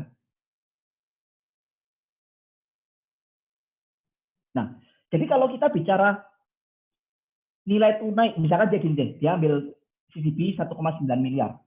Kan ada nilai tunainya itu, kita desain nilai tunainya. Nah, kita tidak ngomong bicara nilai tunainya di situ harus 1,9 miliar. Enggak, teman-teman. Ya, oke. Kita berangkat dari 1,9 M. Dua kan? Kita bicara invest, kita bicara proteksi. Kalau di sini kita ambilnya PGB, pasti ada namanya pertumbuhan nilai tunai kan? Nah, 1,9-nya itu bukan di-provide dari sini, teman-teman. Nilai tunai yang di sini, fungsinya apa sih?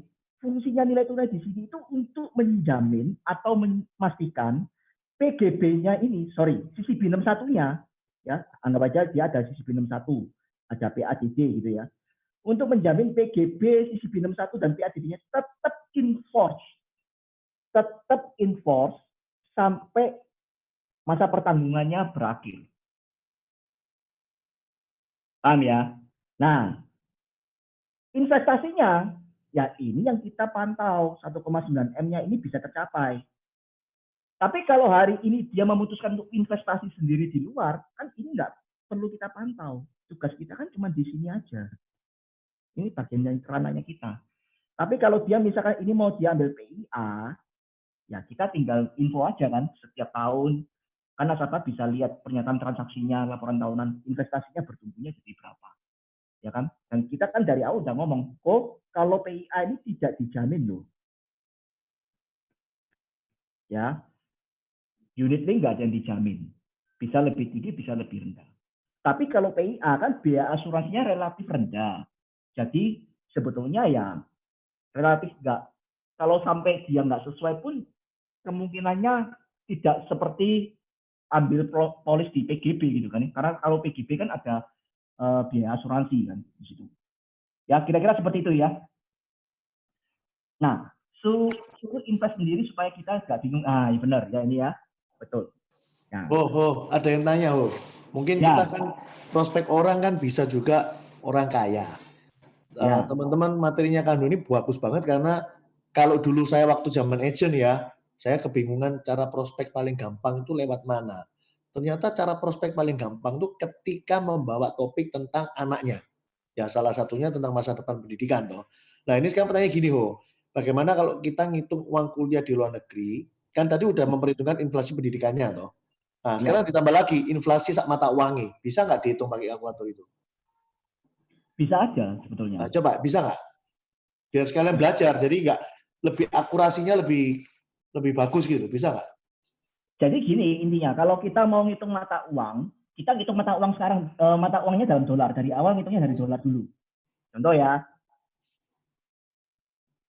Regnaldo kalau nggak nututi live Zoom aja nggak apa-apa daripada berdos kepalamu, Rek. Nututi lah Regnaldo, mau coba melankoli sih kok ya. Coba makan mie goreng dulu, Rek, biar micinnya banyak. Oke, jadi misalkan kalau dia anggap aja mata uangnya US dollar lah ya, US dollar. Ya kita ngitung semua angka-angka ini dalam US dollar. Katakanlah kuliah di Amerika itu setahun butuhnya let's say 100.000 US dollar. Nggak tahu nih, yang ada nggak yang anaknya kuliah di Amerika? Saya belum kuliah anak saya soalnya. Jadi 100.000 ya. Nah, kalau sekarang 100.000 setahun, berarti kalau 4 tahun 400.000 ya. 400.000. Ini US dollar ya, bukan rupiah teman-teman. Anggap inflasinya 10%. Anak mau kuliah lagi katakanlah 10 tahun. Ya, anaknya usia 8 tahun misalnya. Oke. Future value-nya berapa? Ya tinggal diklik. $1 juta. $1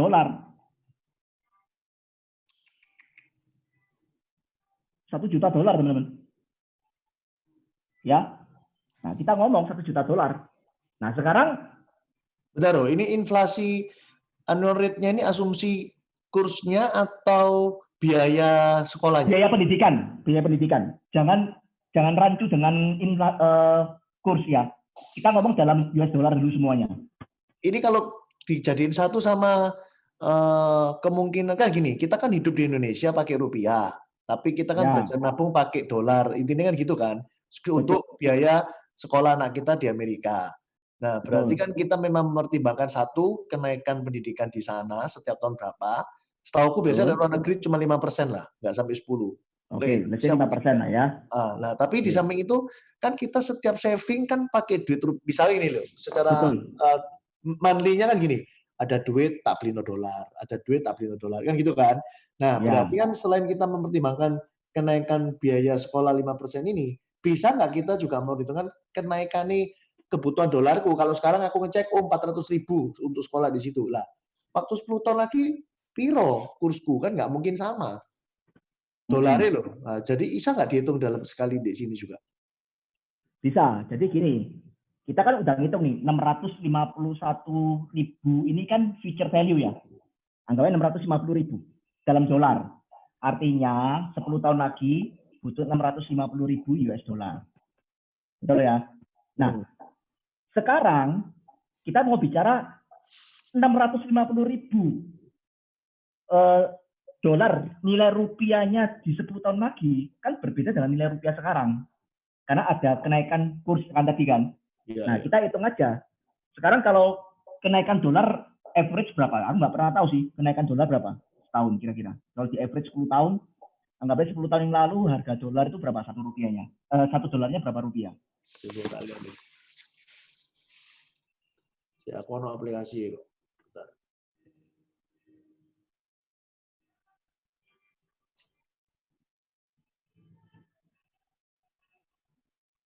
5 tahun yang lalu ya. Ini 10 tahun yang lalu. Anggapnya 10 tahun yang lalu. Sampai 5 tahun yang lalu ya, Noy. Oh ya, 5 tahun lah.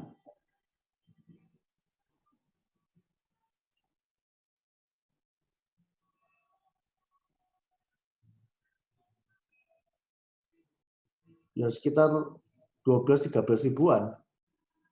Oke, anggapnya 12.000 ya. 12.000. Future value-nya sekarang anggapnya dolarnya berapa? 15.000 ya. Nah, sekarang kan lagi gila-gilaan. Yes, anggapnya 15.000 lah ya. Yang average 15.000. Nah.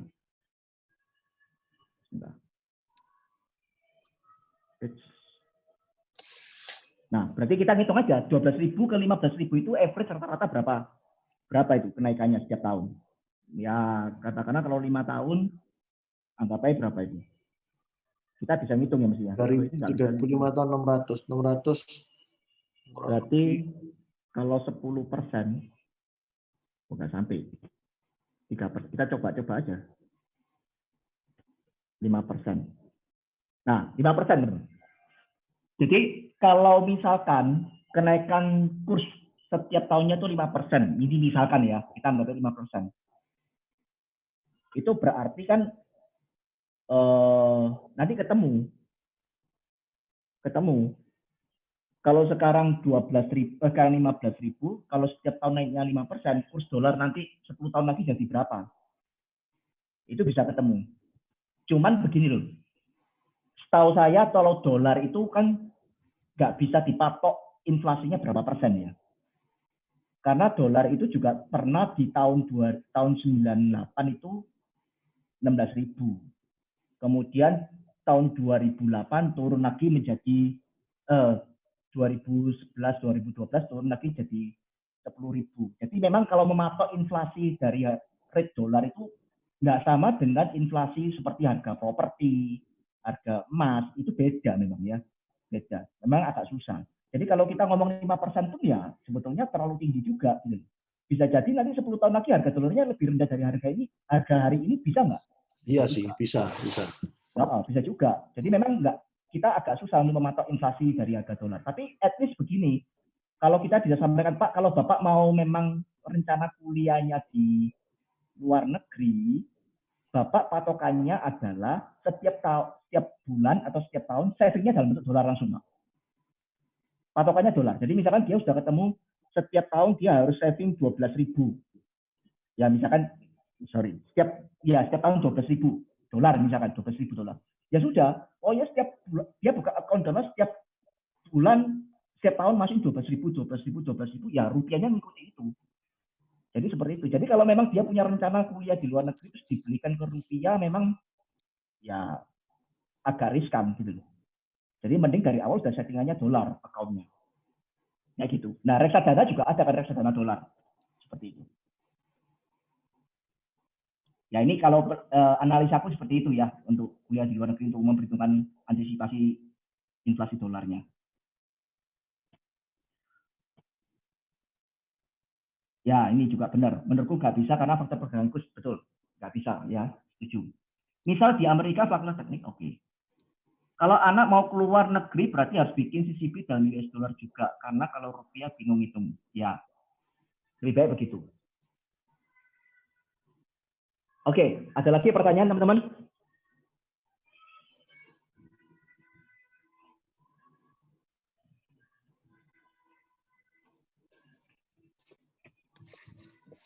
Ayo, siapa mau tanya? Yuk.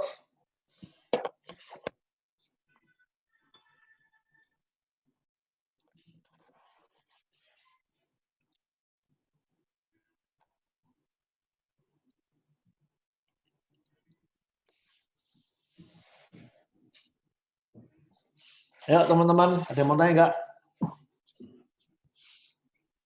Ini pintu paling mudah untuk Anda memulai pembicaraan yaitu tentang pendidikan anak. Itu selalu menjadi topik yang paling favorit untuk para orang tua pengen tahu gitu, lebih lanjutnya kayak apa. Ini ada yang tanya, ngitung pensiun sama juga ya, kurang lebihnya. Ya, konsepnya sama Retnaldo. Ya, kita ngitung aja future value-nya. Kalau biaya pensiun kira-kira butuh apa aja sih pensiun, misalnya butuh makan dan listrik, ya hitungnya satu bulan butuh kebutuhannya sekian, setahun berapa, tinggal di future value kan aja. Nanti kalau pensiun berapa tahun lagi kan ketemu angkanya. Seperti itu aja. Ini minta dijelaskan lagi antara tabungan pendidikan dan asuransi pendidikan. Oke. Jadi gini teman-teman, ya, kalau tabungan pendidikan, tadi kan sudah saya jelaskan, waktu merencanakan sebuah program pendidikan, selalu ada dua hal yang harus direncanakan. Investasinya dan proteksinya. Investasinya itu maksudnya apa sih? Ketika nanti kuliah kan dia harus menyediakan uangnya kan. Misalnya butuh uang 1,9 miliar lagi. Nah, itu masuk dalam ranah investasi. Nah, tabungan pendidikan itu bicara tentang investasinya. Ya, cuman kan istilah pendidikan itu lebih konservatif. Nabungnya di bank. Nah, jadi tabungan pendidikan itu bagian dari merencanakan investasi pendidikan. Nah, sedangkan asuransi pendidikan itu bicara proteksinya, perencanaan proteksinya. Jadi kedua hal ini menjadi satu kesatuan, yaitu disebut dengan merencanakan program pendidikan. Ya, jadi sebuah program itu harus di backup dua, sekali lagi, invest dan proteksi. Ya, seperti itu. Semoga jelas ini ya. Ini ada yang merasa bersalah, oh. Apa? Yaitu kapan hari nasabah minta pendidikan anak, tapi saya kasih kesehatan dan investasi. Kalau mau saya rubah bagaimana? Ya, kembali lagi ya ditemui dan dijelaskan. Ya, kita ngomong bahwa kapan hari itu baru merencanakan kesehatannya. Jadi kembali lagi gini ya. Tadi kan kita ngomong dalam merencanakan pendidikan itu ada investasinya, ada proteksinya. Nah, proteksinya apa aja? Tadi kan ini saya tunjukkan aja lah. Ya, nggak ngawang-ngawang. Nah, ini kan ya. Kan kita melakukan identifikasi risiko. Ada sakit biasa, sakit kritis, catatan total, meninggal. Nah, kita ngomong. Ya, kalau kita mau, intinya nggak mau sampai kelihatan, wah saya ini benar-benar salah gitu kan. Jadi kan value kita di mata nasabah mungkin jadi jelek. Ya, nah kita bisa ngomong begini untuk meluruskannya. Pak, dalam merencanakan pendidikan itu seperti tadi ya, butuh proteksi, butuh invest. Nah, kemarin itu yang baru kita bicarakan baru dari sisi proteksi. Dan proteksinya itu pun baru bicara dari sisi proteksi kesehatan dari si anaknya Bapak. Artinya begini loh Pak, kalau sampai anaknya Bapak sakit, mohon maaf, si anak ini sakit, si adik sakit, pasti kan butuh biaya. Kalau kita nggak punya asuransi kesehatan, kan bisa jadi tabungan kita yang sudah kita siapkan untuk sekolahnya si adik bisa terambil untuk bayari ongkos rumah sakit. Nah, makanya kita bukan asuransi kesehatan sebagai bagian dari perencanaan pendidikan. Nah, tetapi ini kurang, Pak. Ya, Bapak juga perlu namanya memprotek ya ini resiko terhadap orang tuanya. Kita kembangkan. Intinya begitu sih. Ya, cara meluruskannya. Ya, semoga itu bisa membantu lah. Oke. Cari tahu future value pas pensiun, cara ngitung gimana, Ku? Jadi kita bisa tarik per bulan untuk biaya hidup sampai meninggal atau gimana? Iya, jadi kita ngitungnya begini. Coba pakai angka beneran loh. Oke ya. Nah, kamu mau minta asumsi berapa ini angkanya biar Kando bisa ngasih contoh. Kamu mau pensiun pakai uang berapa dulu? Terus mau ditarik berapa dulu? Mana bisa dihitung, nggak ada angkanya. Let's say 10 juta lah ya, biar gampang ya. Ya, 10 juta aja lah, biar gampang. Buat makan Indomie cukup lah 10 juta. Makannya soke, makanan Indomie tok iki Regnaldo. Gini,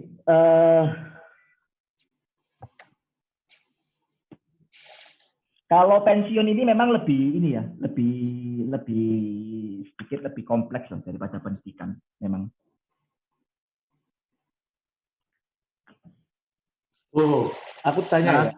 Ini kalau dari pertanyaannya Regnaldo, berarti kita ngitungnya kayak per item ya. Misalkan Regnaldo ngomong pengeluaran sekarang 10 juta, berarti pengeluaran sekarangnya ini yang ditarik dulu lagi kayak tadi. Jadi piro, tahun ke piro, gitu kali ya. Iya. Persatu kan, mana bisa dalam satu kali kalkulator langsung ketemu KPU? Nggak bisa. Jadi memang perhitungannya itu lebih kompleks ya. Jadi gini, logikanya dulu ya, logikanya. Jadi supaya bisa gampangannya gini. Anggapnya sekarang usia 35 ya. Pensiun usia 55. Betul kan? Nah, kita kan ngitung bahwa sekarang biaya hidup katakanlah 10 juta per bulan. Berarti kan 120 juta per tahun. Nah, kan kita mau narik ini ke berapa tahun ini? Ke 20 tahun kemudian. Nah, 120 juta ini future value-nya di sini berapa nilainya? Kan gitu kan? Nah, tinggal dimasukin kalkulator aja kan. 120 juta future value-nya berapa? Nah, tapi kan kita mesti ngitung. ini kan biaya di usia 55, 56, 57, 58 ini berapa? Nah, ini yang memang kalau mau dihitung detail, ya ini memang takes time ya. Tapi ada biasanya kalau yang pernah saya ikuti di di kelas-kelas kayak financial planner gitu, mereka membuat beberapa penyederhanaan ya. Penyederhanaannya seperti ini. Jadi misalkan dia sudah ketemu angka di sini berapa, future value-nya sudah ketemu berapa, tinggal dikali asumsi hidup. Masih bisa hidup berapa tahun lagi. Let's say dia bisa hidup angka rata-rata 20 tahun sampai usia 75, ya dikalikan 20 tahun. Seperti itu bisa juga. Atau misalkan dia mau hitung setahunnya 55 berapa, nanti 56 berapa, nanti dibuat kayak tabel, itu juga bisa. Ya. Nah, seperti itu juga bisa. Iso-iso mati gara-gara ngitung iki yo. Ya, makanya kan dibuat simplified, makanya. Gitu. Tapi sekali lagi gini teman-teman, kita kan di sini kan fokusnya adalah di proteksinya. Di proteksinya. Jadi kita ngitung sebetulnya berapa sih kebutuhan proteksinya itu supaya kalau terjadi resiko sampai sama gini nih. Kalau asuransi pensiun ya, asuransi pensiun itu yang dikhawatirkan itu apa sih sebetulnya? Yang saya pernah ikut di kelasnya Hendra Sensei itu bagus, dia ngomong gini. Kalau kita pensiun, kita ini mau pensiun sama siapa sih? Kan tentunya kan kita mau pensiun sama pasangan kita. Betul kan? Nah, yang jadi persoalan adalah gini. Kalau sampai suatu saat kita meninggal, terus bagaimana dana pensiun pasangan kita? Nah, intinya itu. Jadi kita itu mau ngitungin berapa biaya hidup pasangan kita kalau kita sudah meninggal terlebih dahulu. Untuk supaya pasangan kita bisa hidup sejahtera pensiunnya. Idenya seperti itu, teman-teman. Ya. Nah, ngitungnya gimana? Ya, ngitung aja biaya hidup sekarang berapa, future-nya berapa, terus disimplified, dikalikan 30 tahun misalkan begitu. Itu paling sederhana. Ya, seperti itu. Oh ya, teman-teman. Begini, saya sampai kelupaan. Kalau kita ngitung kayak pendidikan ya ataupun pensiun, saran saya begini, Anda bisa buat catatan. Ya, buat catatan diketik sendiri yang menjelaskan program Anda itu kenapa kok hitungnya seperti ini. Gitu ya. Saya tunjukkan ya, saya pernah ada kok. Saya pernah buatkan klien saya. Sebentar ya. Semoga ketemu filenya.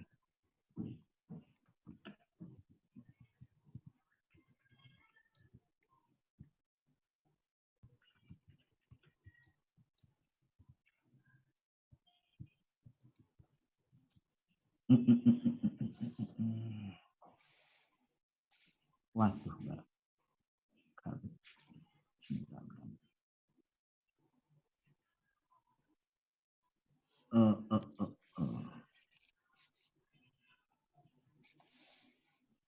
Nggak ketemu, teman-teman. Nggak ketemu. Maksud saya begini loh. Teman-teman, waktu kita buat ilustrasi, polis, ilustrasi itu kan isinya cuma segini ya. Atau polis isinya gini. Uang pertanggungan. Tadi berapa tadi? 1,9 miliar. Oke. Kemudian CCB 1,9 miliar, PADB 1,9 miliar. Nah, terus ditutup kan. Polisnya tutup, dimasukin berangkas sama klien kita. Terus beberapa tahun kemudian kita dipanggil.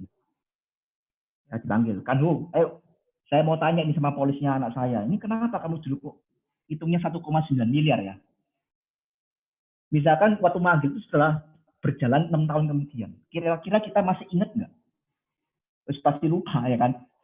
Nah, bagaimana supaya kita tuh dengan cepat bisa mengingat? Saran saya adalah waktu kita merencanakan seperti program pendidikan, pensiun, ada catatan-catatan. Ya, catatan-catatan kayak tadi. Oh ya, misalkan di catatan itu kita ketik ada asumsi biaya pendidikan saat ini sekian ratus juta, kemudian asumsi inflasinya sekian, pertumbuhan investasinya sekian, sehingga ketemu butuh uang pertanggungan sekian, dan diinvestasikan di dana sekian. Nah, itu ada catatan-catatan. Sehingga waktu dia manggil kita baca catatan itu yang disusun di buku polisnya dia.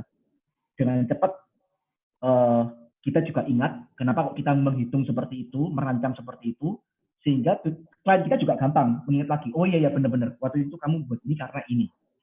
Tapi kalau kita nggak punya catatan itu, nanti akhirnya kita juga lupa, kenapa ya kok dulu saya buat 1,9 miliar ya? Ya kan? Karena kan polis itu kan tidak ada sebetulnya kan namanya polis pendidikan. Pendidikan itu kan sebenarnya program, konsep kita yang mendesain. Polis itu ya PGB, ya PVB, ya perlu cinta udah selesai.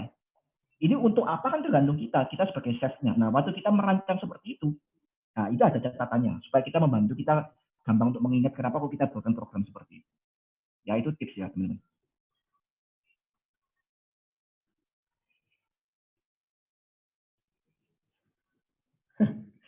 Tambah 5 miliar lagi ya. Semakin besar semakin bagus, Ronaldo.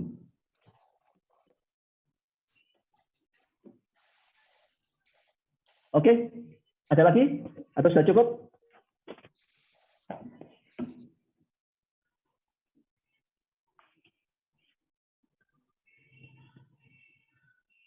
Ini teman-teman kepalanya banyak yang pusing. Saya simpelin gini loh, yang dikasih skill oleh Kanhu ini sangat berguna untuk membuka omongan di awal, terutama kalau Anda punya market yang mungkin anaknya kepingin sekolah di Amerika, Singapura, di luar negeri lah, ya itu kan pasti perlu diperhitungkan. Itu tujuan awalnya itu untuk buka obrolan jadi lebih gampang. Yang kedua, skill ini membuat Anda bisa closing dengan alasan yang bagus, sehingga nggak lagi ketemu orang kaya kok maunya beli minimal, kok maunya beli minimal. Nah, Anda bisa tunjukin sebenarnya kebutuhan dia apa. Mungkin selama ini kan yang kita sering trainingan ke Anda kan jualan CCP dengan ngitung biaya rumah tangga lah, income protection lah, cicilan dia lah gitu kan. Nah, ini sekarang dari sisi yang berbeda dulu, kebutuhan orang kan banyak banget. Ini masih ngomongin tentang apabila dia ada resiko, apa anak ini bisa tetap sekolah. Nah, ini hitungannya yang Kanhu ajarin, teman-teman. Ya, tapi setelah ini closing pun sebenarnya masih bisa di closing banyak. Kita kan masih harus ngitung berapa biaya rumah tangga dia lah, mungkin dia outstanding cicilan kredit bank lah. So, nggak mungkin ada closing orang itu sekali tok sebenarnya. Pasti berkali-kali dan tambah banyak. Karena memang kebutuhan dia banyak sekali. Ya, belum lagi Anda mau ngitung SPT dia berapa nilainya beberapa minggu lalu Ronaldo ajari kan, harus ada minimal 5-10%. Nah, kayak gitu-gitu loh. Jadi, semua ilmu ini yang Kanhu ajarkan ini memudahkan kalian untuk bisa memulai, ya sehingga nasabah itu mau membuka diri. Nah, kan banyak tuh sekarang nasabah anaknya masih kecil-kecil.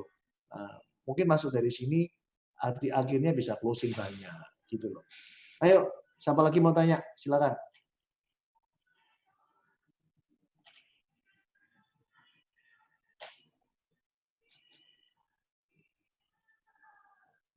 Ini Ronaldo memang minta pesawat Indomie. Misal kalau nggak punya anak atau nggak menikah, enaknya cerita apa? Kalau punya anak kan bisa lewat pendidikan. Jawaban ho. Masa perlu tak jawab, Ronaldo? Ini teman-teman agent perlu tahu ya, Ronaldo ini memang pelawak di grup ini. Ya, dia ini setiap tahun prestasi, ya, tapi dia suka ngelawak gini, pura-pura goblok gitu loh. Supaya lain kali kalau goblok ya nggak ngentoro. Mesti gitu ya, Rek ya? Jawabannya buat anak dulu. Sambil proses closing yang lain dulu, idenya. Oh ya teman-teman, saya nambahin sedikit ya di luar materinya Kanhu. Pertanyaan Ronaldo bagus ya. Saya cuma mau membelokkannya begini. Di kondisi COVID-19 begini, kita nggak mungkin prospek orang dengan cara hard selling. Artinya ngomong sebentar langsung nawarin prospek nggak bisa. Anda harus membangun relation dulu ya. Mungkin sekali telepon ya nggak bisa langsung ya. Mungkin setelah kesekian kali coba cari-cari celah gitu loh. Ketika ada obrolan yang bagaimana, nah ini bisa dimasukin. Baru Anda masukin obrolan-obrolan tentang prudensial. Ya, yang pasti Anda harus membranding diri Anda mulai sekarang ya. Status WA, mungkin story Instagram, ya yang harus berbau prudensial gitu. Ya, kalau Anda nggak berbau prudensial, orang juga nggak believe ke Anda seperti itu. Jadi Rek udah paham ya Rek? Kalau nggak punya anak ya kamu tinggal telepon ngomong nasabahmu, mati-matiku.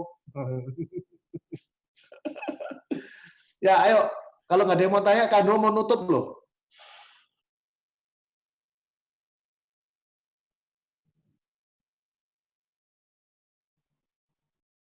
Oke, kelihatannya udah nggak ada yang tanya.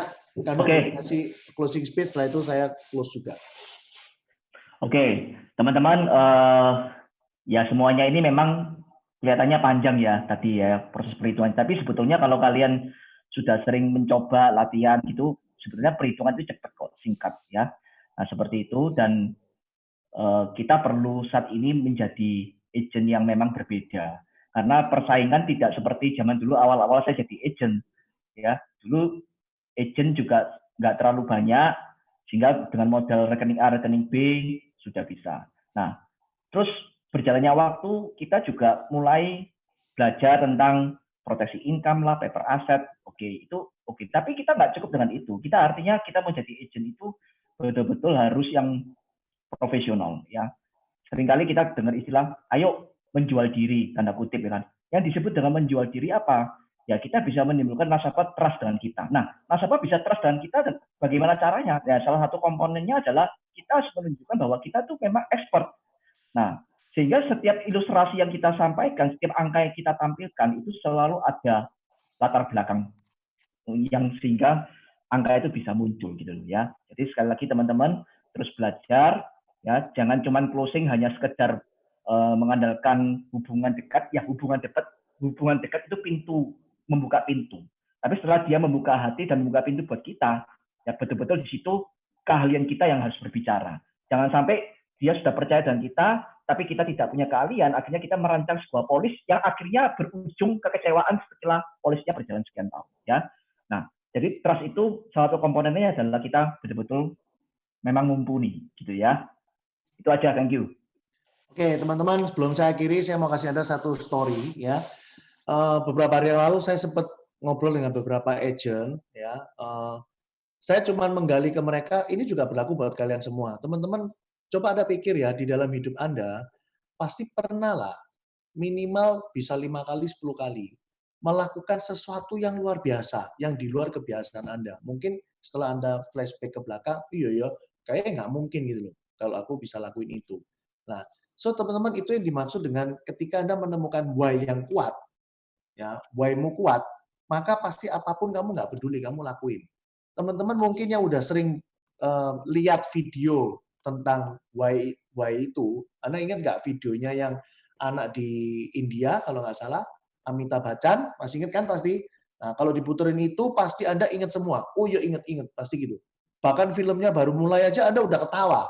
Kenapa? Karena film itu udah dipakai berkali-kali. Nah, mungkin kalau yang lupa, nggak tahu, nanti minta leadernya, minta saya kasih videonya. Saya ada di HP saya. Nah, di video itu disebutin kan, bener nggak? Ada satu aktor datang, ya. Kemudian si anak kecil ini dikunci sama kakaknya di sebuah toilet. Nah, toilet di India itu kotor banget, bawahnya itu udah maaf ya, kotoran manusia banyak. Nah, ketika itu diceritakan kan, begitu orang-orang teriak, Amitabh Bachchan, apa yang dia lakukan? Why dia adalah dia harus kepingin ketemu sama aktor ini gitu loh, ya. Dan dia lihat fotonya kan, nah itu goalnya dia. Dia lihat fotonya, dia lihat bawah lagi. Secara logika, mana ada orang mau belani terjun, jatuh ke bawah, ketemu kotoran manusia. Tapi hanya itulah satu-satunya jalan supaya ketemu Amitabh Bachchan, aktor idola dia. Teman-teman, ketika why-nya kuat, dia nggak peduli teman-teman. Nggak mungkin ada orang mau terjun ke kotoran manusia, tapi dia lakuin. Nah, itulah yang dinamakan dengan why. So, teman-teman, ketika Anda hari ini mau sukses di bisnis prudensial, temukan why-mu dulu. Karena kalau sudah ketemu why, Anda pasti berani bertindak. Nah, kalau sudah berani bertindak, tinggal diskusi dengan leader. Bagaimana caranya? Seperti itu aja. So, ingat-ingat lagi video Amitabh Bachchan. Kalau yang lupa bisa minta saya, nanti saya kasih. Karena dari situ Anda akan tahu, oh iya ya, saya kurang kuat goalnya. Makanya kok saya nggak bisa nyerontong gitu loh ya. Nah, teman-teman, sampai di sini perjumpaan kita ya. Kita ketemu lagi di M2 Senin minggu depan ya. Oke, thank you. Bye bye.